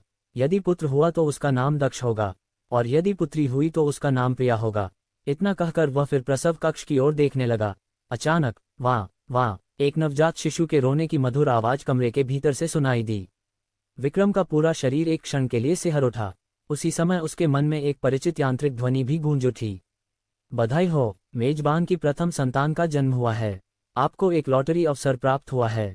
लॉटरी? विक्रम कुछ क्षणों के लिए स्तब्ध रह गया। तभी उसे समझ आया कि यह उसकी प्रणाली द्वारा दिया गया विशेष पुरस्कार था। लेकिन इस समय उसका ध्यान उस ओर नहीं था। उसकी पूरी चेतना प्रसव कक्ष के द्वार पर टिकी हुई थी। कुछ ही देर बाद द्वार खुला। एक महिला अपनी बाहों में लाल और झुर्रीदार से नवजात शिशु को लपेटे हुए बाहर आई। उसके चेहरे पर मुस्कान थी। बधाई हो, युवा स्वामी, पुत्र हुआ है। विक्रम के हाथ हल्के से कांप उठे। उसने सावधानीपूर्वक बच्चे को अपनी बाहों में लिया। नन्हा सा चेहरा, गुलाबी त्वचा, चमकती आंखें। उसे देखते ही विक्रम के हृदय में ऐसा स्नेह उमड़ा जैसा उसने पहले कभी अनुभव नहीं किया था। उसकी आंखें हल्की सी नम हो गईं। वह मुस्कुराया और बच्चे के माथे को धीरे से छूते हुए बोला, आज से तुम्हारा नाम दक्ष होगा, मेरे बेटे। जैस्मिन, तुमने बहुत कष्ट सहा है। विक्रम ने नवजात शिशु को अपनी बाहों में थामे हुए कक्ष में प्रवेश किया। उसकी दृष्टि शैया पर लेटी हुई जैस्मिन पर पड़ी। वह धीरे से उसके पास जाकर बैठ गया और उसका कोमल हाथ अपने हाथों में थाम लिया। यद्यपि दोनों का संबंध प्रारंभ में केवल पारिवारिक हितों और समझौते पर आधारित था, उनके बीच प्रेम की कोई विशेष नींव नहीं थी, परंतु जैसा कि कहा जाता है, समय के साथ स्नेह स्वयं जन्म ले लेता है। इतने लंबे समय तक साथ रहने और अब इस बच्चे के जन्म के बाद उनके हृदयों में स्वाभाविक रूप से एक दूसरे के लिए भावनाएं विकसित हो चुकी थी। स्वामी, जैस्मिन के पीले और थके हुए चेहरे पर हल्की मुस्कान उभरी। उसने दुर्बल स्वर में पुकारा, मत लो, बस आराम करो। विक्रम ने अत्यंत कोमल स्वर में कहा। अपनी संतान को बाहों में लिए और अपनी पत्नी को निहारते हुए उसके हृदय में एक अनोखा सुख उमड़ पड़ा। उसे लगा कि यदि जीवन इसी प्रकार चलता रहे तो इससे अधिक और क्या चाहिए। किंतु अगले ही क्षण उसके मन में अरावली पर्वत की यात्रा के दौरान राठौर परिवार द्वारा किए गए घातक हमले की स्मृति उभर आई। इस संसार का निर्मम नियम, जहां शक्तिशाली निर्बलों को निगल जाते हैं, उसे भली भांति ज्ञात था। वह समझता था कि सुख केवल प्राप्त करने की वस्तु नहीं, बल्कि उसकी रक्षा करने के लिए भी शक्ति आवश्यक होती है। और यदि उसके पास पर्याप्त शक्ति न हुई, तो भविष्य में जब वह मौर्य परिवार को छोड़ेगा, तब ये बच्चा भी वास्तव में उसका नहीं रह जाएगा। इसके अतिरिक्त, जब उसे ऐसे अद्भुत संसार में पुनर्जन्म लेने का अवसर मिला था, जहां अमृतत्व की खोज संभव थी और उसके पास रहस्यमयी प्रणाली भी थी, तब वह किसी साधारण और नीरस जीवन को स्वीकार करने के लिए तैयार नहीं था। जैस्मिन अत्यधिक थकी हुई थी और उसे विश्राम की आवश्यकता थी, इसलिए विक्रम ने अधिक बातें नहीं की। उसने बच्चे को पास खड़ी एक महिला को सौंप दिया और जैस्मिन को आराम करने दिया। ऐसा नहीं था कि जन्म लेते ही बच्चे को मौर्य परिवार के हवाले करना अनिवार्य था, बल्कि विक्रम स्वयं नहीं जानता था कि इतने छोटे शिशु की देखभाल कैसे की जाती है। जहां तक आध्यात्मिक जड़ों का प्रश्न था, वे 5-6 वर्ष की आयु से पहले प्रकट नहीं होती थी, इसलिए अभी उनका परीक्षण करना असंभव था। प्रसूति कक्ष से बाहर निकलकर विक्रम अपने कमरे में लौटा और मन ही मन बोला, सिस्टम, मैं लॉटरी निकालना चाहता हूँ। अगले ही क्षण उसके सामने हल्के लाल रंग का एक विशाल आभासी चक्र प्रकट हुआ। वह 7 भागों में विभाजित था। साधना विधियां, कौशल, आध्यात्मिक पशु, औषधियां, जादुई खजाने, दुर्लभ निधियां और अन्य। काफी व्यापक व्यवस्था है। विक्रम के चेहरे पर प्रसन्नता झलक उठी। हालांकि एक बात उसे थोड़ी विचित्र लगी। ये लॉटरी चक्र उसे अपने पिछले जीवन के उन भुगतान आधारित खेलों की याद दिला रहा था, जिनमें बड़े बड़े इनामों का लालच दिया जाता था। उसे थोड़ा अविश्वास और असहजता महसूस हुई। क्या ये वास्तव में कोई मूल्यवान वस्तु देगा? और पिछले जन्म में लॉटरी निकालने के लिए धन खर्च करना पड़ता था, तो क्या इस जन्म में आध्यात्मिक सार खर्च करना पड़ेगा? विचार कुछ अजीब लगा। फिर उसने सिर झटक दिया। जो भी हो, इसे सिस्टम द्वारा दिया गया जेब खर्च ही समझ लेता हूँ। अधिक सोचने के बजाय उसने आदेश दिया, लॉटरी प्रारंभ करो। तुरंत सुनहरी रोशनी का एक बिंदु चक्र पर घूमने लगा। 5 सेकंड बाद उसकी गति धीमी होने लगी। विक्रम की उत्सुक दृष्टि उसके पीछे लगी हुई थी। अंततः सुनहरी रोशनी जाकर कौशल वाले भाग पर रुक गई। डिंग, बधाई हो होस्ट, आपको द्वितीय श्रेणी ताबीज निर्माण कौशल प्राप्त हुआ है। क्लोजिंग स्क्वायर ब्रैकेट, पुरस्कार सिस्टम स्पेस में जमा कर दिया गया है। होस्ट किसी भी समय उसे देख सकता है। क्लोजिंग स्क्वायर ब्रैकेट, सिस्टम की ध्वनि के साथ चक्र पर एक ताबीज जैसी प्रकाशपुंज आकृति उभरी। विक्रम का मन हल्का सा हिला। सिस्टम स्पेस में उसने उस प्रकाशपुंज को देखा और उसके साथ जुड़ी जानकारी भी दिखाई दी। द्वितीय श्रेणी ताबीज निर्माण कौशल, उपयोग के पश्चात होस्ट सीधे द्वितीय श्रेणी के पूर्ण स्तर के ताबीज निर्माण कौशल तथा उससे संबंधित सभी ताबीजों के संपूर्ण ज्ञान को प्राप्त कर लेगा। क्लोजिंग स्क्वायर ब्रैकेट, सीधे द्वितीय श्रेणी का पूर्ण स्तर ताबीज निर्माण कौशल। विक्रम की आंखें आश्चर्य से फैल गईं। सिस्टम, मुझे क्षमा करना। लगता है मैंने तुम्हारे बारे में कुछ अधिक ही संकीर्ण और पक्षपाती विचार बना लिए थे। उसे विश्वास नहीं हो रहा था कि पहली ही लॉटरी में इतनी मूल्यवान वस्तु मिल जाएगी। मौर्य परिवार में आने के बाद उसने केवल साधना और संतान उत्पन्न करने पर ही ध्यान नहीं दिया था। उसने साधना जगत के विषय में भी काफी जानकारी एकत्र की थी। उसे ज्ञात था कि ये द्वितीय श्रेणी ताबीज निर्माण कला कितनी दुर्लभ और मूल्यवान है। जैसे सामान्य संसार में अनेक व्यवसाय होते हैं, वैसे ही साधना जगत में भी अनेक विशिष्ट कलाएं थीं। रसायन निर्माण, अस्त्र परिष्करण, ताबीज निर्माण, गठन कला, पशु वशीकरण, आध्यात्मिक खेती, औषधीय पाक कला, आत्मा पहचान, खनिज खोज आदि। उसके पिछले जीवन में एक कहावत थी, यदि तुम्हारे पास कोई कला है तो तुम कभी भूखे नहीं मरोगे। साधकों पर यह बात और भी अधिक लागू होती थी। केवल भूखे न रहने की बात नहीं थी, बल्कि कुशल साधकों की हर स्थान पर भारी मांग रहती थी, क्योंकि इन कलाओं को सीखना अत्यंत कठिन था। केवल इच्छा होने से कोई इन्हें नहीं सीख सकता था। प्रतिभा और संसाधनों दोनों की आवश्यकता होती थी। इन सभी कलाओं में गठन कला, रसायन निर्माण, अस्त्र परिष्करण और ताबीज निर्माण सबसे अधिक प्रतिष्ठित मानी जाती थी। द्वितीय श्रेणी ताबीज निर्माण कला सीधे नींव स्थापना स्तर के ताबीजों से संबंधित थी, जो चिशोधन स्तर से ऊपर का क्षेत्र था। केवल इस एक कौशल के सहारे वह किसी भी प्रभावशाली परिवार या शक्तिशाली संप्रदाय का सम्मानित अतिथि अथवा वरिष्ठ संरक्षक बन सकता था। अधिक विचार किए बिना उसने सिस्टम स्पेस में मौजूद उस कौशल का उपयोग कर लिया। क्षण भर में ज्ञान की अथाह धारा उसके मस्तिष्क में उमड़ पड़ी। ताबीजों का परिचय। मूलभूत ताबीजों का संपूर्ण संग्रह। प्रथम श्रेणी ताबीजों का संपूर्ण संग्रह। द्वितीय श्रेणी ताबीजों का संपूर्ण संग्रह। ताबीज निर्माण की अद्भुत कला। ताबीज कैसे बनाए जाते हैं। आरंभिक स्तर से लेकर महागुरु तक ताबीज निर्माण। असंख्य जानकारियां उसके मस्तिष्क में समाने लगी। उसे ऐसा अनुभव हुआ मानो उसने दशकों तक ताबीज बनाए हों। वह तुरंत मेज के पास पहुंचा, एक ब्रश उठाया और बिना किसी रुकावट के सफेद कागज पर जटिल एवं रहस्यमयी ताबीजी रेखाएं उकेरने लगा। ब्रश उसके हाथों में किसी बहती नदी की भांति चल रहा था। यह अनुभव तो अविश्वसनीय है। ऐसा लगता है जैसे मैं सैकड़ों वर्षों से सुलेख का अभ्यास कर रहा हूँ। न कोई झिझक, न कोई अपरिचय। सचमुच, सिस्टम से निकली वस्तु कभी साधारण नहीं हो सकती।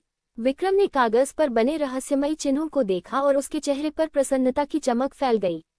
वह यूं ही रेखाएं नहीं खींच रहा था, वह वास्तव में प्रथम श्रेणी निम्न स्तर के अग्निगोला ताबीज का ताबीजी लेखन था। केवल इसलिए वह वास्तविक ताबीज नहीं बन पाया क्योंकि उसके पास ताबीजी कलम, ताबीजी कागज, आध्यात्मिक स्याही और आध्यात्मिक शक्ति का प्रयोग नहीं हुआ था। वह स्वयं भी इस प्रक्रिया को शब्दों में समझा नहीं सकता था। ये ठीक उसी प्रकार था जैसे कोई भोजन करता है या पानी पीता है। जब कोई कार्य अनगिनत बार किया जाए तो वह शरीर की स्वाभाविक स्मृति बन जाता है। इस द्वितीय श्रेणी ताबीज निर्माण कला के साथ यदि मैं मौर्य परिवार छोड़ भी दूं, तब भी अपने बल पर खड़ा रह सकता हूँ। पत्नी और बच्चों का पालन पोषण करने की चिंता भी नहीं रहेगी। विक्रम ने गहरी सांस ली। उसका हृदय उत्साह और उल्लास से भर उठा था, किंतु कुछ देर बाद उसकी भौहें सिकुड़ गईं। फिलहाल मैं इस कला को प्रकट नहीं कर सकता, अन्यथा मैं इसकी व्याख्या नहीं कर पाऊंगा और अनावश्यक समस्याएं खड़ी हो जाएंगी। साधना जगत में एक प्रसिद्ध कहावत थी, निर्दोष व्यक्ति दोषी नहीं होता, परंतु यदि उसके पास दुर्लभ खजाना हो तो वही उसका अपराध बन जाता है। वह एक ऐसा व्यक्ति था जिसे अमर संप्रदाय ने अस्वीकार कर दिया था और जिसकी साधना अभी प्रारंभ ही हुई थी। यदि वह अचानक ताबीज निर्माण में असाधारण प्रतिभा दिखाने लगे तो निश्चित रूप से लोगों को संदेह होगा। और वह इस समय मौर्य परिवार का घर जमाई था। यदि उसकी प्रतिभा उजागर हो गई तो कौन जानता था कि मौर्य परिवार कैसी प्रतिक्रिया देगा।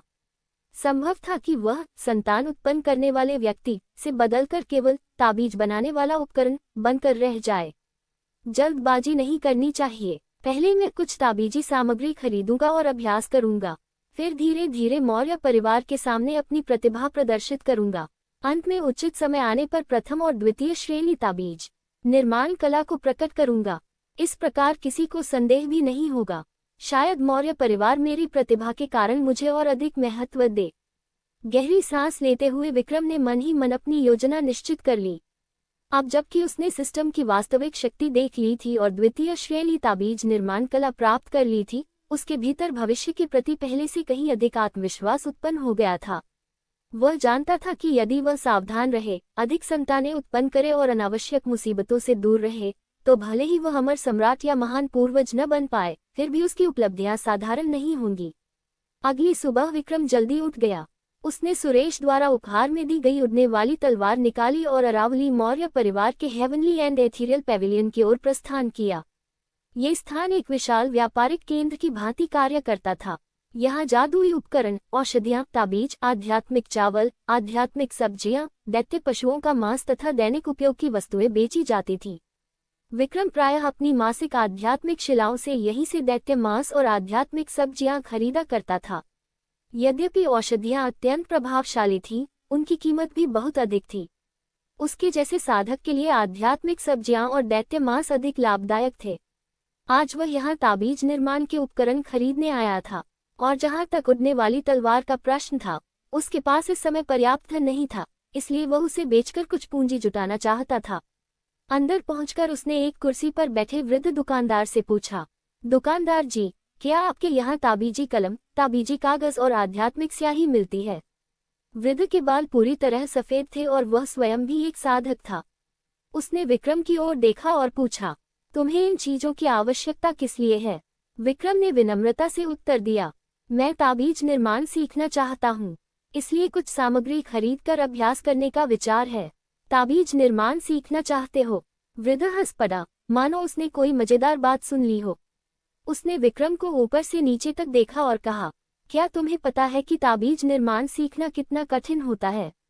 अरावली मौर्य परिवार में कुल मिलाकर लगभग 100 साधक थे और वह उनमें से अधिकांश को पहचानता था।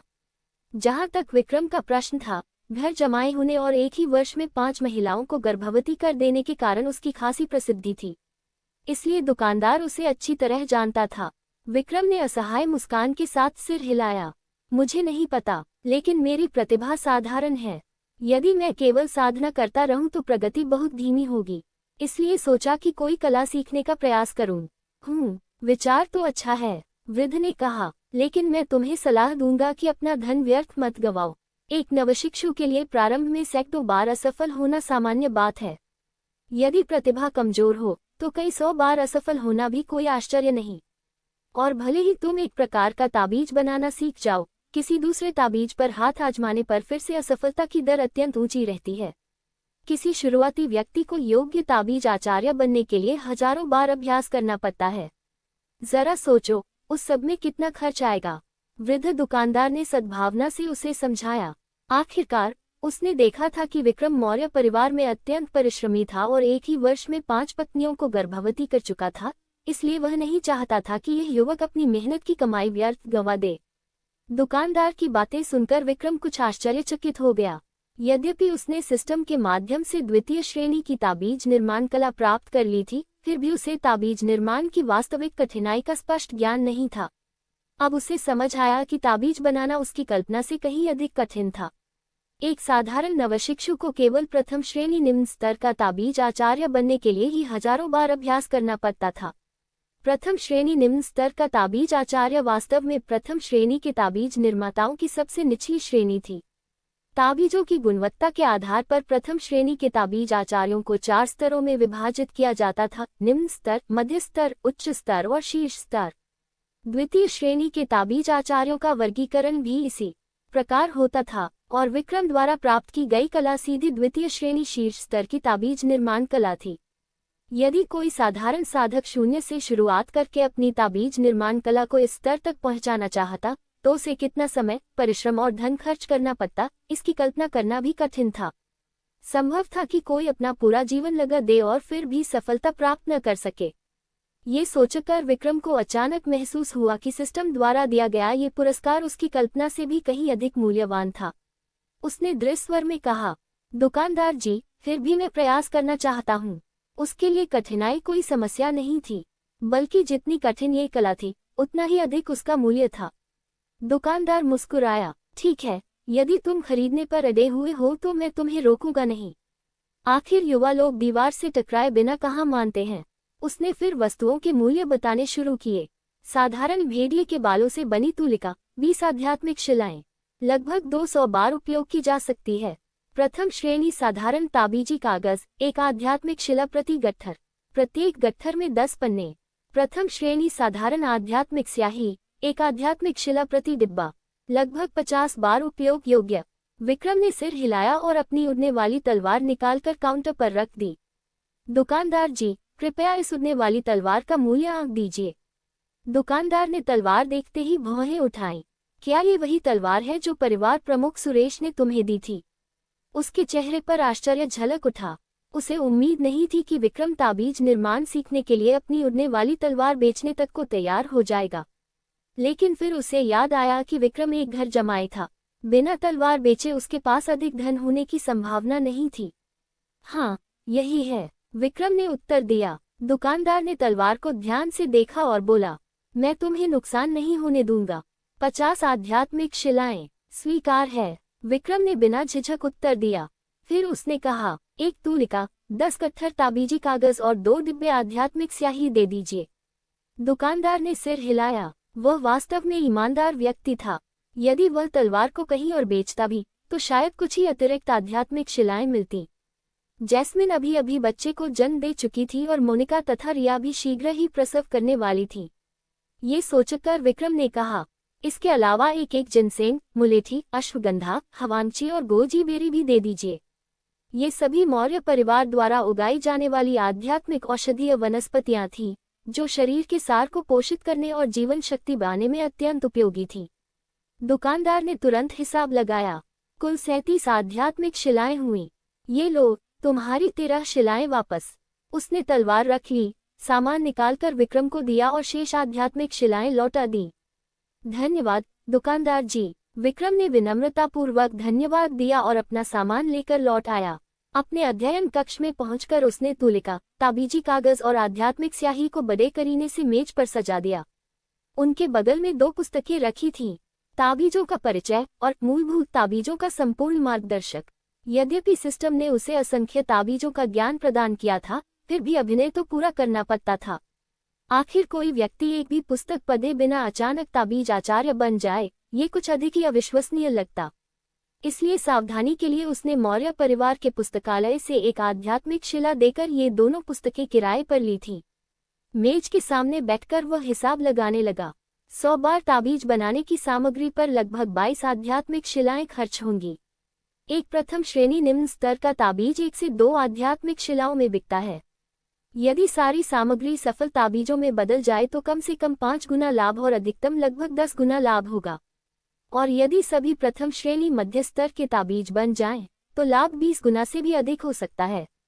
वह अनायास ही सीटी बजाने लगा।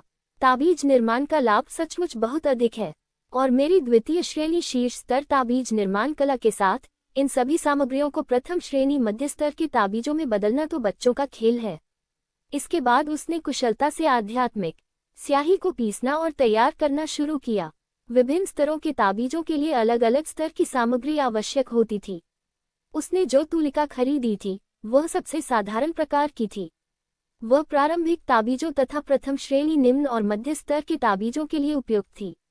यद्यपि उससे उच्च स्तरीय ताबीज बनाना असंभव नहीं था, लेकिन सफलता की संभावना बहुत कम हो जाती थी और तूलिका भी शीघ्र नष्ट हो जाती थी। इसी प्रकार ताबीजी कागज और आध्यात्मिक स्याही भी साधारण, उन्नत और श्रेष्ठ श्रेणियों में विभाजित थे। स्याही तैयार होने के बाद विक्रम ने ताबीजी कागज फैलाया। उसने तूलिका हाथ में ली और गहरी सांस लेकर अपने मन को शांत किया। यदि कोई नवशिक्षु होता तो शायद स्नान करता, स्वच्छ वस्त्र पहनता और विभिन्न अनुष्ठानों के माध्यम से अपने शरीर, मन और श्वास को संतुलित करता। किंतु विक्रम के लिए ये सब अनावश्यक था। उसका अनुभव किसी वरिष्ठ आचार्य से कम नहीं था। तूलिका स्याही में डूबी। आध्यात्मिक ऊर्जा उसकी हथेली से होकर तूलिका में प्रवाहित हुई और उसके अग्रभाग पर हल्की चमक उत्पन्न हो गई। फिर तूलिका सफेद कागज पर नृत्य करने लगी। एक के बाद एक जटिल रेखाएं और प्रतीक सहजता से उभरते चले गए। पूरी प्रक्रिया इतनी स्वाभाविक थी मानो वह वर्षों से यही कार्य कर रहा हो। कुछ क्षण बाद उसने तूलिका उठा ली। ताबीजी कागज से हल्की चमक निकलने लगी। उसमें सूक्ष्म आध्यात्मिक तरंगें प्रवाहित हुई और आध्यात्मिक स्याही शीघ्रता से जमने लगी। कुछ ही समय बाद चमक मंद पड़ गई और अंततः पूरी तरह लुप्त हो गई। प्रथम श्रेणी निम्न स्तर का ताबीज, अग्निगोला ताबीज, पूर्ण हो चुका था। विक्रम ने लंबी सांस छोड़ी और उसके होंठों पर संतुष्टि भरी मुस्कान उभर आई। ज्ञान प्राप्त करना एक बात थी, स्वयं ताबीज बनाना दूसरी बात। अब उसे पूर्ण विश्वास हो गया था कि सिस्टम द्वारा दिया गया कौशल वास्तविक था। उसने हाथ में ताबीज लेकर निरीक्षण किया। ताबीज बनाते समय काफी आध्यात्मिक शक्ति खर्च होती है। मेरी वर्तमान प्रथम स्तर की शोधन साधना के साथ मैं अधिकतम 2 या 3 निम्न स्तर के ताबीज ही बना सकता हूँ। यदि मध्य स्तर का ताबीज बनाऊं तो शायद केवल एक ही। उसने ताबीज को ध्यान से देखा। जैसे ही उसमें आध्यात्मिक शक्ति प्रवाहित की जाती, वह सक्रिय होकर अग्निगोला छोड़ देता। उसकी शक्ति लगभग तृतीय स्तर की शोधन साधक द्वारा प्रयोग किए गए अग्निगोला मंत्र के समान थी। यही ताबीजों का वास्तविक महत्व था। यदि विक्रम स्वयं प्रथम स्तर की साधना के साथ अग्निगोला मंत्र चलाता, तो उसकी सारी आध्यात्मिक शक्ति समाप्त हो जाती। लेकिन उसी ऊर्जा से वह 2 या 3 ऐसे ताबीज बना सकता था जिनकी शक्ति उससे कहीं अधिक थी। इसके बाद उसने एक हल्कापन ताबीज और एक उपचार ताबीज भी बनाए। तीनों ही प्रथम श्रेणी निम्न स्तर के ताबीज थे। जब उसने महसूस किया कि उसकी आध्यात्मिक शक्ति और मानसिक ऊर्जा दोनों लगभग समाप्त हो चुकी हैं, तो उसने ताबीजों को सुरक्षित रख दिया और ध्यान लगाकर साधना करने लगा। अगली सुबह जब विक्रम ने आंखें खोली, तो वह पूरी तरह तरोताजा महसूस कर रहा था। रात भर के ध्यान ने उसकी सारी आध्यात्मिक शक्ति और मानसिक ऊर्जा पुनः भर दी थी। बल्कि उसे महसूस हुआ कि पिछली रात की साधना सामान्य दिनों की तुलना में अधिक प्रभावी रही थी। क्या ताबीज निर्माण आध्यात्मिक शक्ति और मानसिक ऊर्जा खर्च करने के साथ साथ साधना में भी सहायता करता है? वह थोड़ा आश्चर्यचकित हुआ। हालांकि यह लाभ बहुत छोटा था, इसलिए उसने इस पर अधिक ध्यान नहीं दिया। वह फिर मेज के पास गया, भेड़िए के बालों वाली तूलिका उठाई। इस बार वह प्रथम श्रेणी मध्य स्तर का ताबीज बनाने वाला था। उसने बिना किसी झिझक की तूलिका को स्याही में डुबोया और चित्रण प्रारंभ कर दिया। रेखाएं पहले की भांति सहज और प्रवाहपूर्ण थीं, किंतु ताबीज पूरा होते ही उसके माथे पर पसीना छलक पड़ा। चेहरा पीला पड़ गया। ऐसा लगा मानो उसके शरीर की सारी शक्ति निचोली गई हो। वह थककर कुर्सी पर गिर पड़ा। काफी देर बाद उसने गहरी सांस ली, स्वयं को संभाला और मेज पर रखा ताबीज उठाया। ये था प्रथम श्रेणी मध्य स्तर का स्वर्ण प्रकाश ताबीज। इसके सक्रिय होते ही शरीर के चारों ओर स्वर्णिम प्रकाश की सुरक्षात्मक परत बन जाती थी, जो छठे स्तर की शोधन साधक के आक्रमण तक का सामना कर सकती थी। विक्रम ने मन ही मन कहा, अभी मेरे लिए प्रथम श्रेणी मध्य स्तर के ताबीज बनाना थोड़ा कठिन है। उसने स्वर्ण प्रकाश ताबीज को सावधानी से छिपा दिया। इसके बाद के दिनों में विक्रम की दिनचर्या में एक नया कार्य जुट गया। साधना के अतिरिक्त वह प्रतिदिन ताबीज निर्माण का अभ्यास करने लगा। लगभग हर दिन वह 2 या 3 प्रथम श्रेणी निम्न स्तर के ताबीज बनाता, या फिर एक प्रथम श्रेणी मध्य स्तर का ताबीज, और उन सभी ताबीजों को वह अपने अध्ययन कक्ष की पुस्तकों की अलमारी में गुप्त रूप से छिपा कर रखता रहा, उस दिन की प्रतीक्षा में जब उन्हें बाहर निकालने का उचित अवसर आएगा। समय बड़ी तेजी से बीतता गया और देखते ही देखते 1 महीना और गुजर गया। इसी दौरान विक्रम की पत्नी रिया ने भी एक स्वस्थ बच्चे को जन्म दिया। वह एक पुत्र था, किंतु इस बार बच्चे के जन्म के साथ सिस्टम की ओर से कोई प्रतिक्रिया नहीं आई। सिस्टम का लाभ चख चुके विक्रम को थोड़ी निराशा अवश्य हुई, परंतु कुछ क्षण विचार करने के बाद उसे लगा कि यह स्वाभाविक ही है। यदि प्रत्येक बच्चे के जन्म पर उपलब्धि पूरी हो जाती और पुरस्कार मिलने लगते, तो उसे बच्चों का पालन पोषण करने की आवश्यकता ही नहीं पड़ती। वह केवल लगातार संतान उत्पन्न करता रहता और अपनी प्रगति बढ़ाता रहता। रिया के पुत्र के जन्म के बाद विक्रम ने उसका नाम तुरंत नहीं रखा। उसने निश्चय किया कि आधा महीना और प्रतीक्षा करेगा। जब मोनिका का बच्चा भी जन्म ले लेगा, तब दोनों बच्चों के नाम एक साथ रखे जाएंगे। यह उसकी पत्नियों की भी इच्छा थी। दोनों बहनें चाहती थीं कि उनके बच्चों के नाम एक दूसरे से मेल खाते हों। इस छोटे से अनुरोध को विक्रम भला कैसे ठुकराता, इसलिए उसने तुरंत सहमति दे दी। 20 दिन बाद मोनिका ने भी एक बच्चे को जन्म दिया। इस बार एक सुंदर कन्या ने जन्म लिया। फिर भी सिस्टम की ओर से कोई प्रतिक्रिया नहीं आई। ऐसा प्रतीत होता था कि उपलब्धि पुरस्कार सक्रिय होने के लिए किसी निश्चित संख्या की आवश्यकता थी। हालांकि इससे विक्रम की प्रसन्नता में कोई कमी नहीं आई। ऐसा नहीं था कि वह पुत्र को पुत्री से अधिक महत्व देता हो, बल्कि अब उसके पास एक बेटा और एक बेटी दोनों थे। ये बात ही उसे अत्यंत संतुष्ट कर रही थी। अपनी पत्नियों के साथ विचार विमर्श करने के बाद उसने पुत्र का नाम राणा और पुत्री का नाम प्रियंका रखा। नामों का अर्थ पहले जैसा ही था, शांति, सुरक्षा और आनंद। वह चाहता था कि उसके सभी बच्चे सुख शांति के साथ बड़े हों, और उसकी अपनी साधना यात्रा भी बिना किसी बाधा के सुचारू रूप से आगे बढ़ती रहे। 1 महीना और बीत गया। उस दिन विक्रम कुछ ताबीज लेकर हेवनली एंड एथीरियल पेविलियन पहुंचा। उसने 5 ताबीज काउंटर पर रखे और दुकानदार से पूछा, दुकानदार जी, क्या आप ये शुद्धिकरण ताबीज खरीदते हैं? यदि हाँ, तो इनकी कीमत कितनी होगी? ताबीज आचार्य के रूप में अपनी पहचान उजागर करने की प्रक्रिया वह धीरे धीरे करना चाहता था। पिछले लगभग 3 महीनों में उसने खरीदे गए 10 गट्ठर ताबीजी कागजों का लगभग पूरा उपयोग कर लिया था। जानबूझकर उसने 5 ताबीजी कागज खाली छोड़े और उन पर सबसे सरल शुद्धिकरण ताबीज बनाए। उसे अभी भी दुकानदार की कही हुई बात याद थी। एक नए व्यक्ति के लिए सैकड़ों बार असफल होना सामान्य बात थी। यदि 100 प्रयासों में 5 ताबीज सफल हो जाएं, तो उसे प्रतिभाशाली माना जाता था। शुद्धिकरण ताबीज। दुकानदार एक पल के लिए चौंक गया। फिर उसे याद आया कि कुछ महीने पहले यही युवक उड़ने वाली तलवार बेचकर ताबीज निर्माण की सामग्री खरीद कर ले गया था। उसकी आंखों में आश्चर्य झलक उठा। क्या तुमने पिछली बार खरीदी गई 100 सामग्रियों में से वास्तव में 5 सफल ताबीज बना लिए? उसके स्वर में अविश्वास स्पष्ट था। यद्यपि शुद्धिकरण ताबीज सबसे साधारण मूलभूत ताबीजों में गिना जाता था, फिर भी किसी पूर्ण नवशिक्षु के लिए 100 प्रयासों में 5 सफल ताबीज बनाना असाधारण उपलब्धि थी। विक्रम ने विनम्रता से उत्तर दिया, हाँ, शुरुआत में बहुत असफलताएं मिली, लेकिन एक बार सफलता मिलने के बाद काम आसान होता गया, इसलिए अंततः 5 ताबीज बना पाया। मैं जानना चाहता हूँ कि इनकी कोई कीमत है या नहीं। दुकानदार ने हाथ बढ़ाया। मुझे देखने दो। विक्रम ने 5 ताबीज उसके सामने रख दिए। दुकानदार ने उन्हें एक एक करके ध्यानपूर्वक जांचा। एक साधक होने के कारण उसे ताबीजों का पर्याप्त ज्ञान था। वह स्पष्ट रूप से देख सकता था कि रेखाएं पूरी तरह परिष्कृत नहीं थीं और गुणवत्ता भी साधारण थी।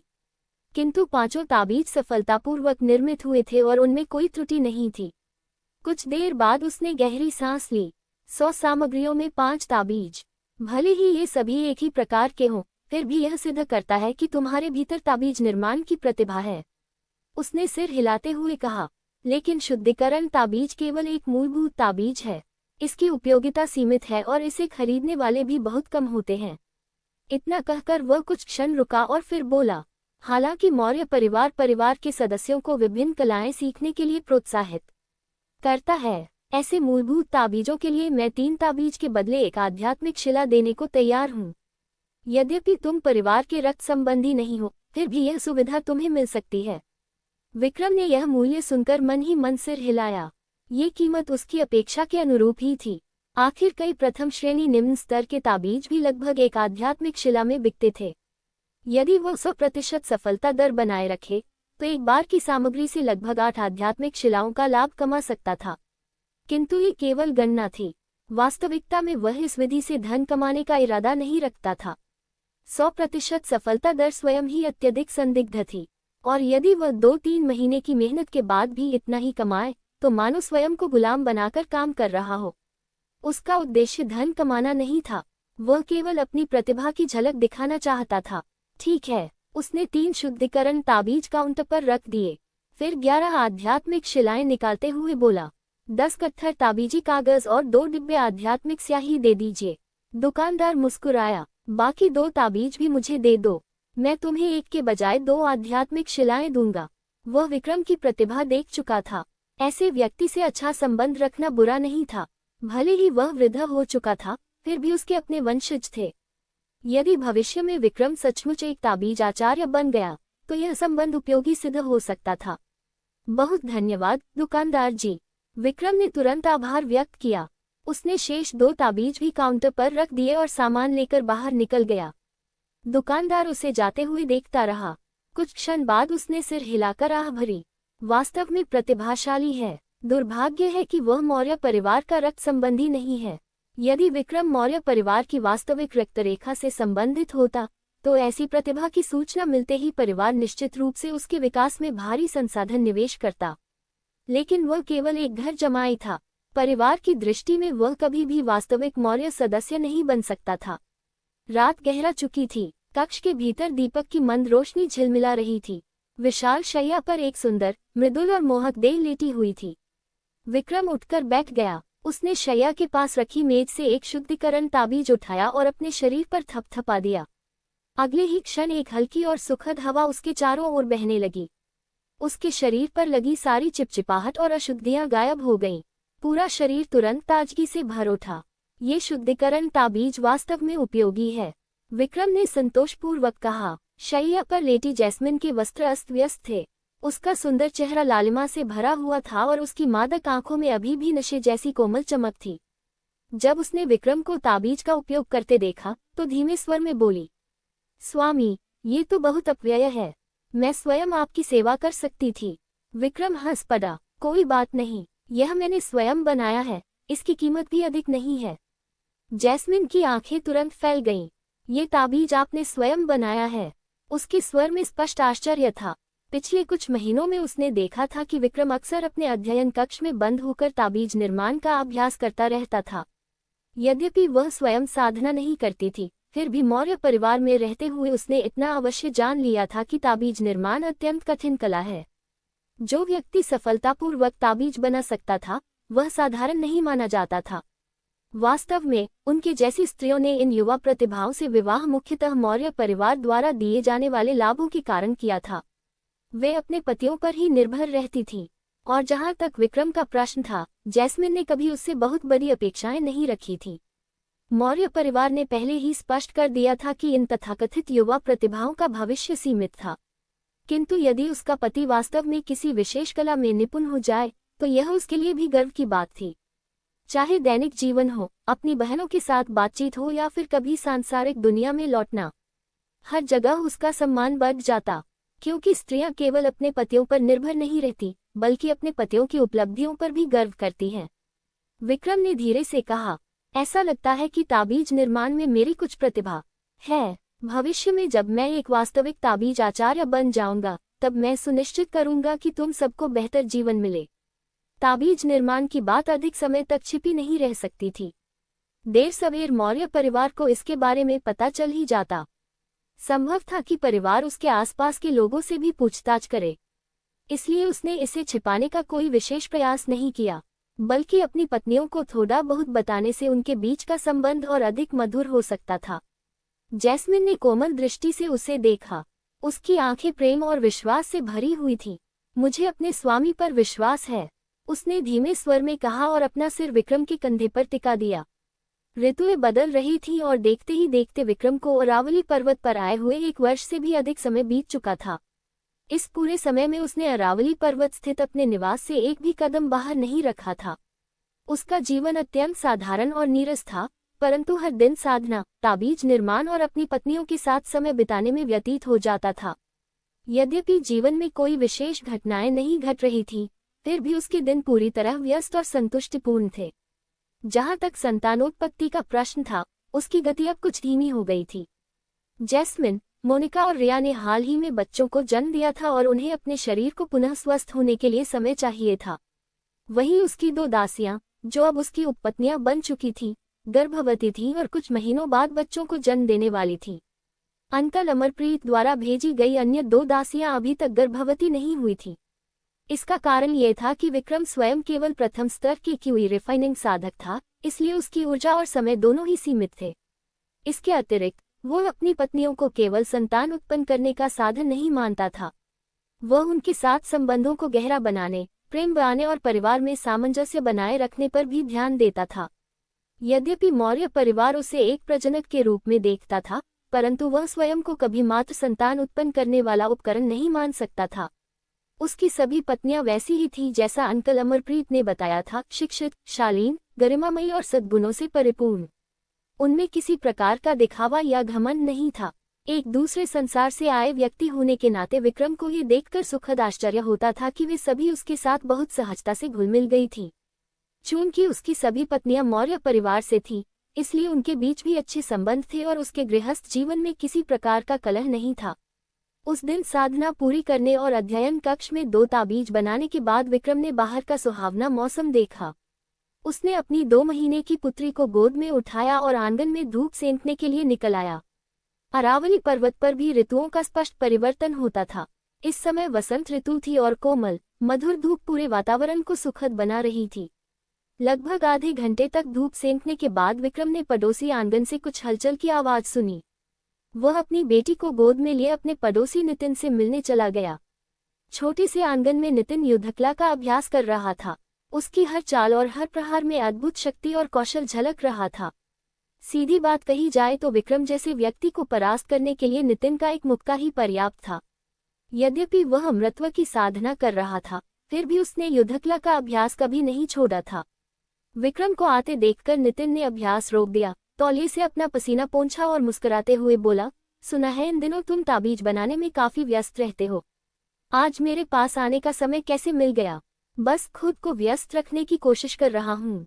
विक्रम हंसते हुए बोला। दोनों पड़ोसी होने के साथ साथ अच्छे मित्र भी थे। उनकी पत्नियां भी अक्सर आपस में बातचीत किया करती थीं।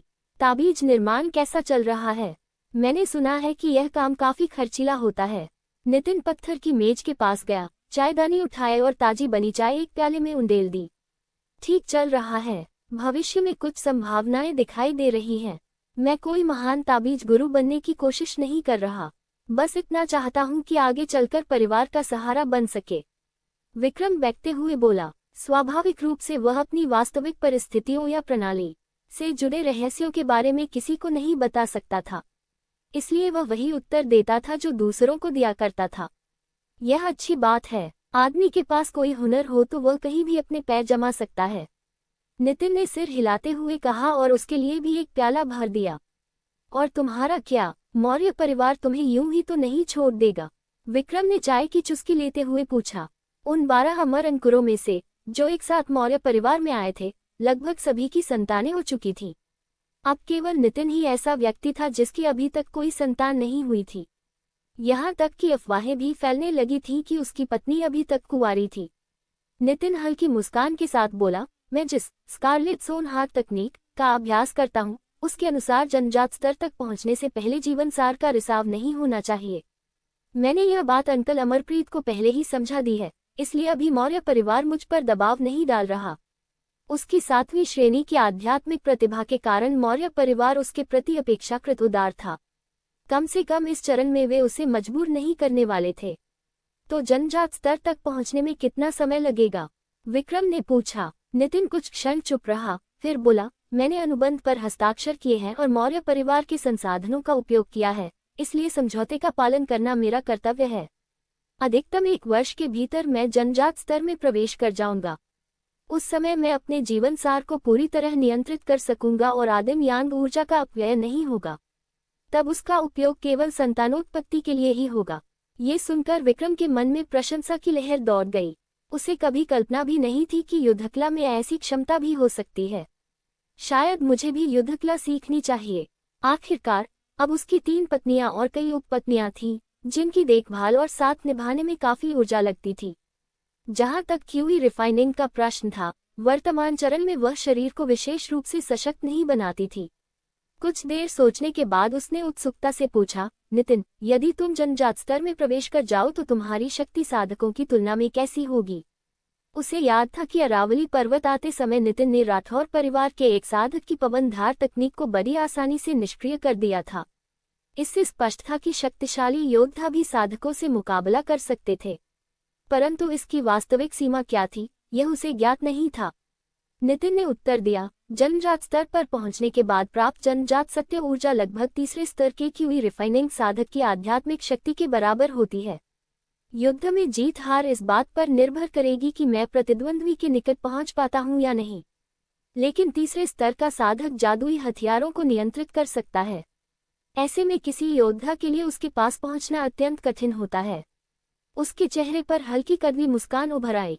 सांसारिक युद्धकला जगत में जन्मजात गुरु पहले से ही सर्वोच्च विशेषज्ञों में गिने जाते थे। उसने बचपन से कठिन परिश्रम करते हुए 1 दशक से अधिक समय युद्धकला में लगाया था, फिर भी केवल प्रथम श्रेणी का विशेषज्ञ बन पाया था।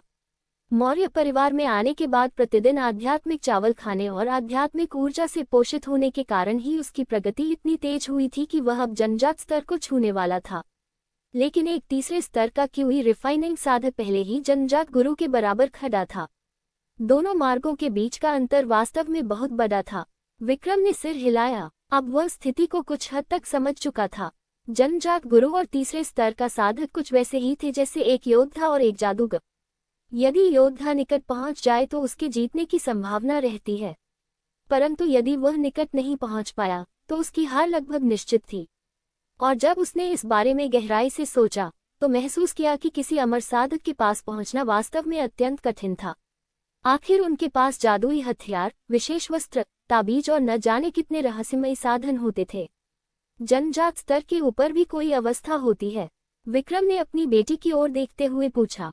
उसी क्षण उसके मन में विचार आया कि यदि भविष्य में उसके बच्चों के पास आध्यात्मिक जड़ें न हुई तो वह उन्हें युद्धकला का अभ्यास करवा सकता है। आखिर केवल एक माता पिता के पास आध्यात्मिक जड़ें होने पर बच्चों में उनके उत्पन्न होने की संभावना अत्यंत कम होती थी, सिर्फ 1 या 2%। यही कारण था कि मौर्य परिवार ने उनसे 50 बच्चों की अपेक्षा की थी। ये संसार अत्यंत खतरनाक था और उसके बच्चे जीवन भर अरावली पर्वत में नहीं रह सकते थे। यदि वे बचपन से युद्ध कला सीखें तो उनका शरीर मजबूत होगा और भविष्य में बाहर निकलने पर आत्मरक्षा की क्षमता भी विकसित होगी। इसके अलावा प्रणाली के दूसरे प्रभाव के कारण विक्रम के मन में एक और अनुमान था। उसे हमेशा लगता था कि उसकी वर्तमान तीनों संतानें आध्यात्मिक जड़ों से रहित हैं। अधिक संतान, अधिक सौभाग्य। प्रणाली बच्चों की प्रतिभा और साधना को उसके साथ साझा करती थी। यद्यपि आध्यात्मिक जड़ों की पहचान 5 या 6 वर्ष की आयु में होती थी, इसका अर्थ यह नहीं था कि उससे पहले वे अस्तित्व में नहीं होती। लेकिन जब उसके तीनों बच्चे जन्मे थे तब उसे अपनी आध्यात्मिक जड़ों में किसी प्रकार का परिवर्तन महसूस नहीं हुआ था। इसीलिए उसके मन में यह अनुमान जन्मा था।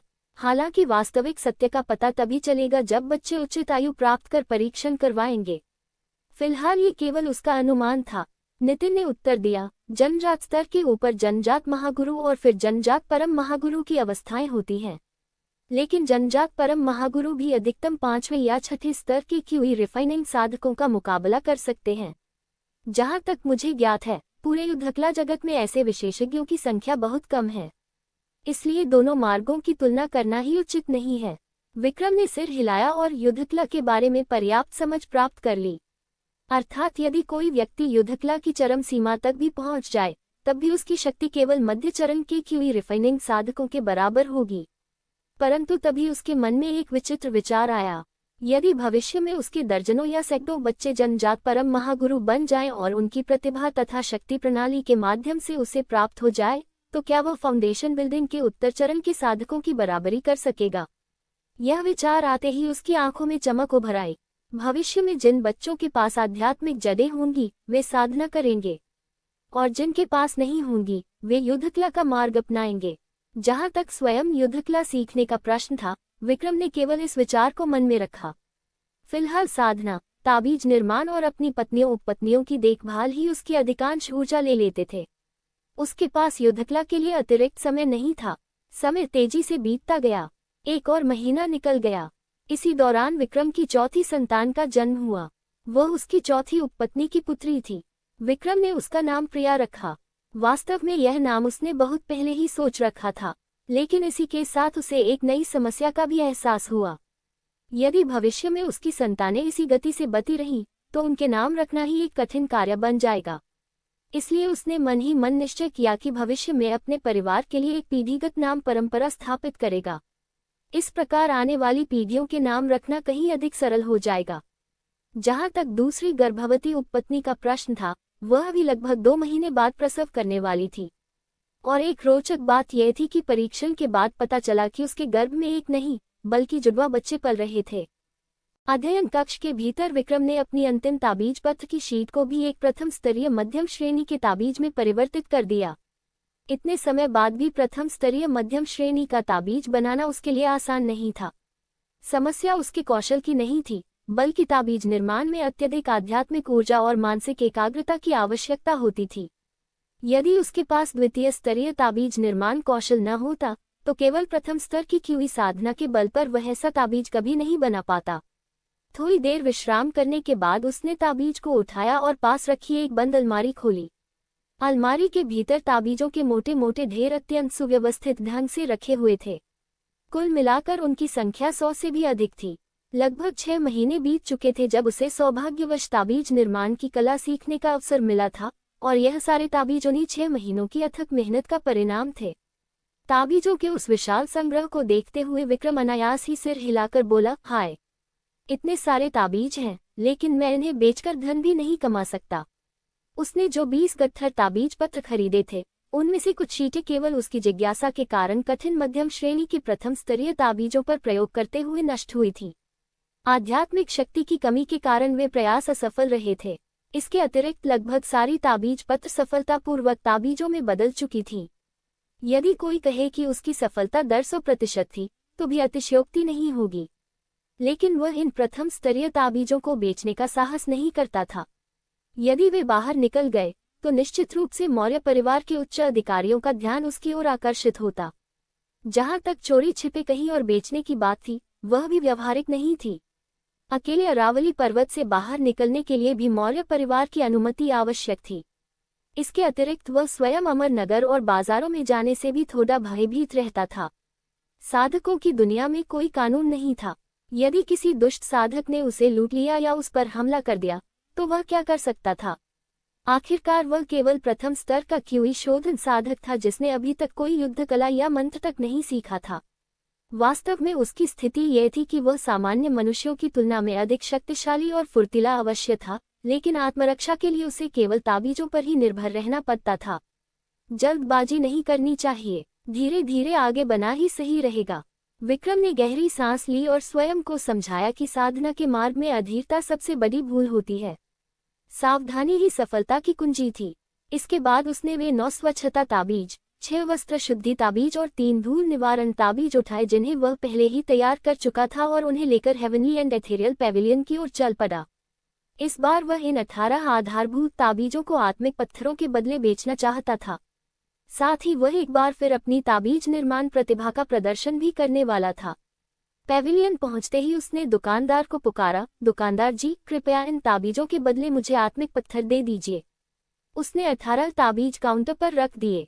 दुकानदार ने ताबीजों को उठाकर ध्यान से देखा और आश्चर्य से बोला, अरे वाह, इस बार तो तुमने 18 ताबीज बना डाले, और केवल स्वच्छता ताबीज ही नहीं बल्कि वस्त्र शुद्धि ताबीज और धूल निवारण ताबीज भी बना लिए।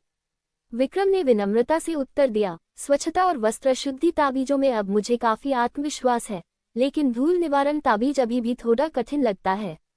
जैसा कि आपने कहा था, ताबीज बनाना वास्तव में बहुत कठिन और समय लेने वाला कार्य है। इस गति से तो पता नहीं कब मैं वास्तविक प्रथम स्तरीय ताबीज बना पाऊंगा और कब ताबीज आचार्य बनूंगा। उसके चेहरे पर निराशा का भाव दिखाई दिया। हालांकि ये तीनों ही आधारभूत ताबीज थे, लेकिन उनकी कठिनाई क्रमशः बढ़ती जाती थी।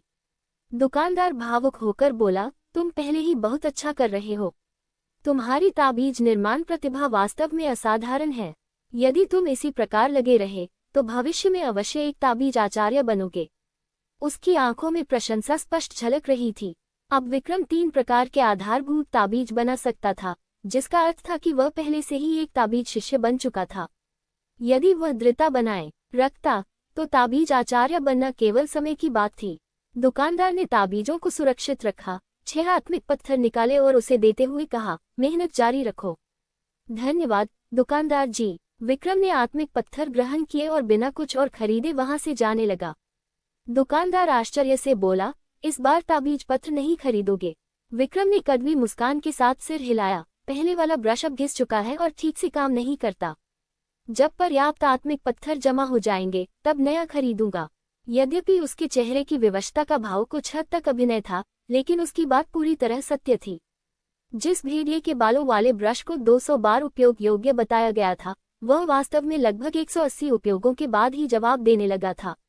बाद में तो केवल उसकी द्वितीय स्तरीय ताबीज निर्माण क्षमता के कारण ही वह टूटे फूटे ब्रश से ताबीज बनाता रहा। उसकी मासिक आय केवल 3 आत्मिक पत्थरों की थी। यदि वह लगातार बचत भी करता तब भी नया ब्रश खरीदना उसके लिए कठिन था, जब तक कि वह अपने शरीर पर पहना हुआ जादुई वस्त्र न बेच दे। लेकिन वह वस्त्र उसने लंबे समय से पहना हुआ था और उसे उससे विशेष लगाव हो गया था, इसलिए उसे बेचने का उसका कोई इरादा नहीं था।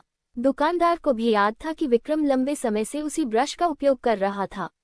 कुछ देर सोचने के बाद उसने पूछा, विक्रम, अब आधारभूत ताबीज बनाते समय तुम्हारी सफलता दर कितनी है? विक्रम कुछ क्षण सोचकर बोला, स्वच्छता ताबीज और वस्त्र शुद्धि ताबीज जैसे आधारभूत ताबीजों में मैं अब काफी निपुण हूँ। उनकी सफलता दर लगभग 70 से 80% है। जहाँ तक धूल निवारण ताबीज का प्रश्न है, उसमें मुझे लगभग 30% विश्वास है। और सुरक्षा ताबीज जैसे अधिक उन्नत ताबीजों को मैंने कुछ बार बनाने का प्रयास किया, लेकिन हर बार असफल रहा। उसे समझ नहीं आया कि दुकानदार यह प्रश्न क्यों पूछ रहा था, लेकिन निश्चित रूप से इसके पीछे कोई कारण था। दुकानदार ने संतोषपूर्वक सिर हिलाया। अच्छा है, उसने और कुछ नहीं कहा। विक्रम ने हाथ जोड़कर विदा ली और बाहर निकलने लगा। उसी समय हरे रंग की पोशाक पहने एक सुंदर, गोरी युवती प्रसन्न चेहरे के साथ हेवनली एंड एथेरियल पैविलियन की ओर आई। वह विक्रम के पास से गुजरी और उसे देखते ही उसकी आंखों में तिरस्कार की एक झलक उभर आई। इसके बाद वह सीधे भीतर चली गई और उत्साह से चिल्लाई, दादाजी, मैं क्यूई शोधन के तीसरे स्तर तक पहुंच गई हूँ। ये सुनते ही दुकानदार का चेहरा खिल उठा। तीसरा स्तर, बहुत बढ़िया, बताओ तुम्हें क्या पुरस्कार चाहिए? दादाजी तुम्हारी इच्छा अवश्य पूरी करेंगे। लड़की ने बिना देर किए कहा, दादाजी मुझे एक उड़ने वाली तलवार चाहिए। दुकानदार हंस पड़ा, कोई समस्या नहीं, तीसरे स्तर पर पहुंचने के बाद जादुई हथियारों को नियंत्रित किया जा सकता है। तुम्हारे लिए मैंने पहले से ही एक उड़ने वाली तलवार तैयार कर रखी है। धन्यवाद दादाजी, लड़की खुशी से उछल पड़ी। फिर उसने सहज भाव से पूछा, दादाजी अभी जो अमर अंकुर यहाँ था वह क्या कर रहा था?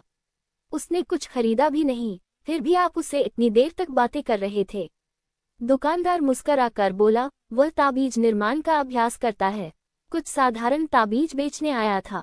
क्या ताबीज निर्माण? लिली के चेहरे पर तुरंत उपहास उभर आया। वह परिवार पर बोझ बने उस बाहरी दामाद में इतनी हिम्मत है कि ताबीज निर्माण सीखने की कोशिश करे। अरावली मौर्य परिवार के अधिकांश सदस्य विक्रम और अन्य बाहरी दामादों को तुच्छ समझते थे। लिली भी उनमें से एक थी। विशेष रूप से विक्रम की लगातार विवाह करने, उपपत्नियां रखने और बच्चों के जन्म की ख्याति ने उसके मन में उसके प्रति घृणा भर दी थी। अब जब उसने सुना कि विक्रम ताबीज निर्माण भी कर रहा है, तो उसके मन में और भी अधिक तिरस्कार उत्पन्न हो गया। दुकानदार का चेहरा तुरंत गंभीर हो गया। लिली, मैं तुम्हें हमेशा क्या सिखाता हूँ? उसने कठोर स्वर में कहा, भले ही विक्रम हमारे परिवार में विवाह करके आया हुआ दामाद है और मूलतः बाहरी व्यक्ति है, लेकिन पिछले 1 वर्ष में उसने अत्यंत परिश्रम और ईमानदारी से कार्य किया है। उसने हमारे मौर्य परिवार की प्रतिष्ठा को कम नहीं होने दिया। और सबसे महत्वपूर्ण बात, विक्रम असाधारण प्रतिभा वाला है। उसके पास ताबीज निर्माण की जन्मजात क्षमता है। वह पहले से ही एक ताबीज शिष्य बन चुका है। यदि वह इसी प्रकार आगे बढ़ता रहा तो भविष्य में निश्चित रूप से ताबीज आचार्य बनेगा। इसलिए भविष्य में उसके बारे में ऐसी बातें मत कहना। यदि अवसर मिले तो उससे मित्रता करना। जब वह ताबीज आचार्य बनेगा तब ये तुम्हारे लिए भी लाभदायक होगा। दुकानदार की बातें सुनकर लिली स्तब्ध रह गई। क्या ये सच है? वह विक्रम एक ताबीज शिष्य है और भविष्य में ताबीज आचार्य बन सकता है? उसके चेहरे पर अविश्वास साफ दिखाई दे रहा था। मौर्य परिवार में केवल 2 प्रथम स्तरीय ताबीज आचार्य थे, परिवार की चतुर्थ वृद्ध और परिवार की युवा स्वामिनी। लेकिन अब उसके दादाजी कह रहे थे कि एक बाहरी दामाद भी ताबीज निर्माण में इतनी प्रतिभा रखता है कि भविष्य में ताबीज आचार्य बन सकता है। ये बात उसके लिए अत्यंत चौंकाने वाली थी। दुकानदार ने मुस्कुराते हुए उसके सिर पर हाथ फेरा। बिल्कुल सच है, क्या दादाजी तुमसे झूठ बोलेंगे? लिली फिर भी असंतुष्ट स्वर में बुदबुदाई, लेकिन वह एक बाहरी व्यक्ति है। उसके पास ताबीज निर्माण का अभ्यास करने के लिए सामग्री खरीदने तक के साधन कैसे हैं? वास्तव में उसने स्वयं भी कभी ताबीज निर्माण सीखने का प्रयास किया था, लेकिन उसमें कोई प्रतिभा नहीं थी। अब जब उसने सुना कि जिस व्यक्ति को वह हमेशा तुच्छ समझती थी उसमें इतनी विलक्षण क्षमता है, तो उसके मन में हार और ईर्ष्या की मिश्रित भावना उत्पन्न हो गई। दुकानदार ने शांत स्वर में कहा, आध्यात्मिक जड़ें सब कुछ निर्धारित नहीं करती। कुछ लोगों के पास विशेष क्षेत्रों में जन्मजात प्रतिभा होती है और कोई भी पहले से इसका अनुमान नहीं लगा सकता। ठीक है, भविष्य में जब तुम उससे मिलो तो उसकी चापलूसी करने की आवश्यकता नहीं है। बस थोड़ा सम्मान और विनम्रता अवश्य दिखाना। इतना कहते हुए उसने अलमारी खोली, उसमें से निम्न श्रेणी का एक जादुई हथियार, उड़ने वाली तलवार, निकाली और लिली के हाथों में सौंप दी। अरावली पर्वत निवास के एक शांत आंगन में अंकल अमरप्रीत अपने पुराने मित्र के साथ बैठे हुए थे। उन्होंने सोचा था कि आज उनका मित्र केवल शराब पीने और पुरानी बातें करने आया होगा, लेकिन उन्हें आशा नहीं थी कि वह इतनी गंभीर चर्चा छेड़ देगा। जब हेवनली एंड एथेरियल पैविलियन के प्रबंधक ने उन्हें बताया कि विक्रम में ताबीज निर्माण की असाधारण प्रतिभा है, तो अंकल अमरप्रीत भी आश्चर्यचकित रह गए। दोनों ही मौर्य परिवार के वरिष्ठ सदस्य थे। वे अब अर्ध सेवानिवृत्त जीवन जी रहे थे और अरावली पर्वत निवास के साधारण कार्यों का प्रबंधन करते थे। बू अमरप्रीत, यदि इस लड़के में सचमुच ताबीज निर्माण की ऐसी प्रतिभा है और वह अब हमारे मौर्य परिवार का हिस्सा है, तो हम उसकी क्षमता को यूं ही व्यर्थ नहीं जाने दे सकते। हेवनली एंड एथेरियल पैविलियन के प्रबंधक ने गहरी सांस लेकर कहा, क्या तुम्हें हमारे मौर्य परिवार की वर्तमान स्थिति का अंदाजा नहीं है? पूर्वज की हालत दिन ब दिन बिगड़ती जा रही है। और दूसरी ओर राठौर परिवार लगातार सक्रिय हो रहा है। यदि यही स्थिति बनी रही तो भविष्य अत्यंत चिंताजनक होगा। इस लड़के में ताबीज निर्माण की विलक्षण प्रतिभा है। यदि उसे थोड़ा मार्गदर्शन और संसाधन दिए जाएं, तो वह हमारे मौर्य परिवार का ताबीज आचार्य बन सकता है। ये हमारे लिए बहुत लाभदायक होगा। ये सुनकर अंकल अमरप्रीत का चेहरा भी गंभीर हो गया। कुछ वर्ष पहले मौर्य परिवार और राठौर परिवार के बीच हुए संघर्ष ने दोनों पक्षों को भारी क्षति पहुंचाई थी। उस युद्ध में न केवल मौर्य परिवार के अनेक युवा सदस्य मारे गए थे, बल्कि परिवार के पूर्वज भी गंभीर रूप से घायल हो गए थे। पूर्वज पहले ही अत्यधिक वृद्ध हो चुके थे। अब इतनी गंभीर चोट लगने के बाद उनका शेष जीवन शायद अधिक लंबा नहीं था। वर्तमान समय में मौर्य परिवार के पास केवल एक ही फाउंडेशन एस्टेब्लिशमेंट साधक था, वही पूर्वज। यदि उनका निधन हो जाता तो परिवार के पास अपने क्षेत्र और अरावली पर्वत की धन्य भूमि की रक्षा करने वाला कोई नहीं बचता। अंकल अमरप्रीत ने सिर हिलाया। तुम सही कह रहे हो। यदि यह बच्चा सचमुच ताबीज आचार्य बन जाए तो हमारे परिवार की नींव और मजबूत होगी। चलो, हम दोनों परिवार प्रमुख के पास चलते हैं। अंतिम निर्णय उन्हें ही लेना चाहिए। कुछ ही समय बाद दोनों अरावली घाटी की ओर प्रस्थान कर गए। अरावली घाटी मौर्य परिवार का सबसे महत्वपूर्ण और केंद्रीय क्षेत्र था। उसके नीचे द्वितीय स्तरीय आध्यात्मिक शिविर स्थित थी, जहां फाउंडेशन एस्टेब्लिशमेंट साधक साधना करते थे। विक्रम जैसे बाहरी दामादों और सामान्य पारिवारिक सदस्यों को वहां प्रवेश करने की अनुमति नहीं थी, लेकिन मौर्य परिवार के वरिष्ठ सदस्यों के रूप में अंकल अमरप्रीत और उनके मित्र को वहां आने का अधिकार प्राप्त था। दोनों एक विशाल भवन के सामने पहुंचे। जब उन्होंने परिवार प्रमुख सुरेश को सारी बात बताई तो वह भी आश्चर्यचकित हो गए। चाचा, आप कह रहे हैं कि विक्रम में ताबीज निर्माण की प्रतिभा है? जी हाँ, परिवार प्रमुख हेवनली एंड एथेरियल पेविलियन के प्रबंधक ने आदरपूर्वक उत्तर दिया। लगभग 6 महीने पहले विक्रम मेरे पास आया था। उसने ताबीज निर्माण की सामग्री खरीदी और कहा कि वह इस कला का अभ्यास करना चाहता है। उस समय मैंने उसकी बात को अधिक महत्व नहीं दिया, लेकिन कुछ महीनों बाद जब वह वापस आया तो उसके 100 प्रयासों में से 5 ताबीज सफलतापूर्वक बन चुके थे, और इस बार 100 ताबीज पत्रों में से 18 सफल ताबीज बने हैं। हालांकि मैं स्वयं ताबीज निर्माण नहीं जानता, लेकिन इतना अवश्य समझ सकता हूं कि इस लड़के की प्रतिभा साधारण नहीं है। सुरेश कुछ क्षण सोच में पड़ गए। ये लड़का हमारे परिवार में आए अभी 1 वर्ष से थोड़ा अधिक समय हुआ है। उस समय तो उसने साधना भी शुरू नहीं की थी। ऐसे में उसके पास पहले से ताबीज निर्माण का अनुभव होना लगभग असंभव है। यदि ऐसा है तो वास्तव में उसे असाधारण प्रतिभाशाली कहा जा सकता है। इस समय अंकल अमरप्रीत भी बोले, विक्रम वास्तव में अच्छा लगता है। पिछले 1 वर्ष में उसने पूरी निष्ठा से परिवार के लिए काम किया है। अन्य अमर अंकुर संतान उत्पन्न करने में अधिक रुचि नहीं दिखाते, लेकिन विक्रम अब तक हमारे परिवार की 5 महिलाओं को गर्भवती कर चुका है। ये सुनकर सुरेश हल्के से हंस पड़े। आखिर वह पहले एक साधारण किसान था। साधना प्रारंभ करने से पहले उसके लिए पत्नी मिल जाना ही बड़ी बात थी। अब जब उसे इतना अवसर मिला है तो स्त्रियों के आकर्षण का विरोध करना उसके लिए कठिन होना स्वाभाविक है। उन्होंने इस विषय पर अधिक ध्यान नहीं दिया। कुछ क्षण बाद वह फिर गंभीर हो गए, लेकिन उसकी साधारण पृष्ठभूमि और विवाह तथा संतान उत्पन्न करने की इच्छा ये दर्शाती है कि उसका स्वभाव अपेक्षाकृत सरल है और उसे नियंत्रित करना कठिन नहीं होगा। चूंकि उसमें ताबीज निर्माण की प्रतिभा भी है, इसलिए हम उसे अपने मौर्य परिवार का औपचारिक शिष्य बनाने पर विचार कर सकते हैं। अंकल अमरप्रीत, तुम सीमा के पास जाओ और उससे कहो कि वह विक्रम की प्रतिभा का मूल्यांकन करे। यदि चाचा की बात सही सिद्ध होती है और ये लड़का वास्तव में योग्य है, तो उसे उचित मार्गदर्शन और संसाधन प्रदान किए जाएं। लेकिन वह हमारे परिवार में अभी केवल 1 वर्ष पहले ही शामिल हुआ है। हम यह नहीं मान सकते कि उसकी निष्ठा पूरी तरह स्थापित हो चुकी है। हमें कुछ समय और उसका निरीक्षण करना होगा। जैसी आज्ञा, परिवार प्रमुख। अंकल अमरप्रीत ने झुककर उत्तर दिया।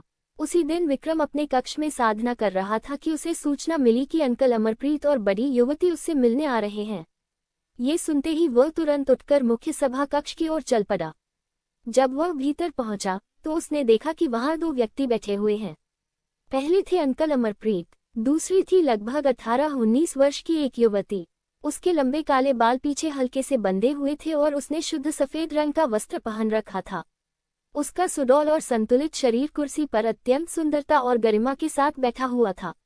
उसकी त्वचा बर्फ की तरह उज्ज्वल थी और सफेद वस्त्रों के साथ मिलकर उसका स्वरूप किसी स्वर्गीय अप्सरा जैसा प्रतीत हो रहा था।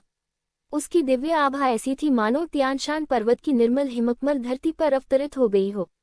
विक्रम ने उसे देखते ही पहचान लिया। ये वही युवती थी जिसे उसने 1 वर्ष पहले अरावली पर्वत आने के समय देखा था। सीमा, और वही युवती जिसके बारे में जैस्मिन अक्सर बात किया करती थी। 1 वर्ष बीत जाने के बाद भी उसके स्वरूप में रत्ती भर परिवर्तन नहीं आया था। विक्रम ने केवल एक क्षण उसे देखा और फिर अपनी दृष्टि हटा ली। अब जबकि प्रणाली के लाभ धीरे धीरे प्रकट हो रहे थे और उसके पास द्वितीय स्तरीय ताबीज आचार्य का ज्ञान था, उसके भीतर भविष्य को लेकर पर्याप्त आत्मविश्वास आ चुका था। पहली मुलाकात के विपरीत अब उसे सीमा कोई ऐसी व्यक्ति नहीं लगती थी जो उसकी पहुंच से परे हो। उसने दोनों हाथ जोड़कर आदरपूर्वक कहा, अंकल अमरप्रीत। बड़ी युवती अंदर ही अंदर वह थोड़ा हैरान था। अंकल अमरप्रीत का आना तो समझ में आता था, लेकिन परिवार प्रमुख की पुत्री स्वयं यहाँ क्यों आई थी? सीमा जैसी व्यक्ति सामान्यतः अरावली घाटी के मुख्य क्षेत्र में रहती थी। उसके लिए अरावली पर्वत निवास तक आना लगभग असंभव माना जाता था। अंकल अमरप्रीत मुस्कुराए। विक्रम, मैंने महेश से सुना है कि तुम हाल ही में ताबीज निर्माण का अभ्यास कर रहे हो और अब एक ताबीज शिष्य बन चुके हो। महेश? विक्रम क्षणभर के लिए चौंक गया। हेवनली एंड एथेरियल पेविलियन का प्रबंधक, अंकल अमरप्रीत ने याद दिलाया। तभी विक्रम को समझ आया कि प्रबंधक का वास्तविक नाम महेश था। उसने तुरंत उत्तर दिया, मेरी आध्यात्मिक जड़ केवल 9वें स्तर की है। मैं जानता हूं कि साधना में बड़ी उपलब्धियां प्राप्त करना मेरे लिए कठिन है, इसलिए मैंने सोचा कि कोई कला सीखना अधिक उचित होगा। इसी कारण मैं इस दौरान ताबीज निर्माण का अभ्यास कर रहा था और अब 3 प्रकार के आधारभूत ताबीज बना सकता हूँ। अंकल अमरप्रीत संतुष्टि से सिर हिलाते हुए बोले, ये सोच बहुत अच्छी है। पिछले 1 वर्ष में तुम्हारा व्यवहार और मेहनत हम सब ने देखी है। इसीलिए मैं आज बड़ी युवती को साथ लेकर आया हूँ, ताकि वह स्वयं तुम्हारे ताबीज निर्माण कौशल को देख सके। यदि महेश की बात सही निकली और तुम वास्तव में प्रतिभाशाली हो, तो परिवार तुम्हें संसाधन और मार्गदर्शन दोनों प्रदान करेगा। विक्रम के मन में खुशी की लहर दौड़ गई। उसने तुरंत हाथ जोड़कर कहा, धन्यवाद बड़ी युवती। धन्यवाद अंकल अमरप्रीत। तभी सीमा ने अपनी सुंदर आंखों से उसकी ओर देखा। उसकी आवाज बहते झरने की तरह मधुर थी। तुम इस समय कौन कौन से ताबीज बना सकते हो? विक्रम ने उत्तर दिया, बड़ी युवती, मैं वर्तमान में स्वच्छता ताबीज, वस्त्र शुद्धि ताबीज और धूल निवारण ताबीज बना सकता हूँ। तो मेरे सामने वस्त्र शुद्धि ताबीज और धूल निवारण ताबीज बनाकर दिखाओ। इतना कहकर सीमा खड़ी हो गई। उसके सफेद वस्त्रों में लिपटा हुआ सुंदर शरीर और भी आकर्षक लग रहा था। उसने अपने भंडारण थैले से ताबीज निर्माण का एक उत्कृष्ट सेट निकाला और मेज पर रख दिया। जैसी आज्ञा। विक्रम मेज के पास पहुंचा। उसी समय उसकी नाक में एक हल्की सुगंध आई। वह सीमा के शरीर की प्राकृतिक सुगंध थी। उसने तुरंत अपने भटकते विचारों को दबाया और मेज पर रखी ताबीज कलम उठा ली। ये साधारण भेड़िए के बालों वाली कलम नहीं थी। ये पूर्णतः स्वर्ण से निर्मित ताबीज कलम थी। कलम का डंडा और नोक हल्की पीली आभा बिखेर रहे थे और उसके अंतिम भाग पर स्वर्ण बांस शब्द उत्कीर्ण थे। एक नज़र में ही विक्रम समझ गया कि यह अत्यंत उच्च गुणवत्ता की ताबीज कलम है। उसने अधिक विचार नहीं किया। स्याही में नोक डुबोकर वह वस्त्र शुद्धि ताबीज बनाने लगा, लेकिन इस बार वह सामान्य दिनों की तरह आत्मविश्वास से भरे, तेज और प्रवाहपूर्ण स्ट्रोक नहीं चला रहा था। इसके विपरीत वह ऐसा अभिनय कर रहा था मानो अत्यधिक घबराया हुआ हो। कुछ समय बाद वस्त्र शुद्धि ताबीज सफलतापूर्वक तैयार हो गया। उसने सीमा की ओर एक नज़र डाली और फिर धूल निवारण ताबीज बनाना शुरू कर दिया। जब ताबीज लगभग पूरा होने ही वाला था, तभी अचानक उसकी कलम रुक गई। उसका हाथ हल्का सा कांपा और आध्यात्मिक शक्ति का प्रवाह टूट गया। क्षण भर में ताबीज पत्र से नीले धुएं की पतली लकीर उठने लगी। ताबीज निर्माण असफल हो गया था। विक्रम ने तुरंत शर्मिंदा होने का अभिनय करते हुए कहा, मुझे क्षमा करें बड़ी युवती, मैं अभी थोड़ा अधिक घबरा गया था। बेशक ये सब केवल अभिनय था। उसने पहले ही महेश से कहा था कि धूल निवारण ताबीज बनाने में उसकी सफलता दर केवल 30% है। यदि इस समय वह सहजता से ताबीज पूरा कर देता तो वह संदेहास्पद लगता, लेकिन घबराहट के कारण अंतिम क्षण में असफल होना, ये तो पूरी तरह स्वाभाविक बात थी।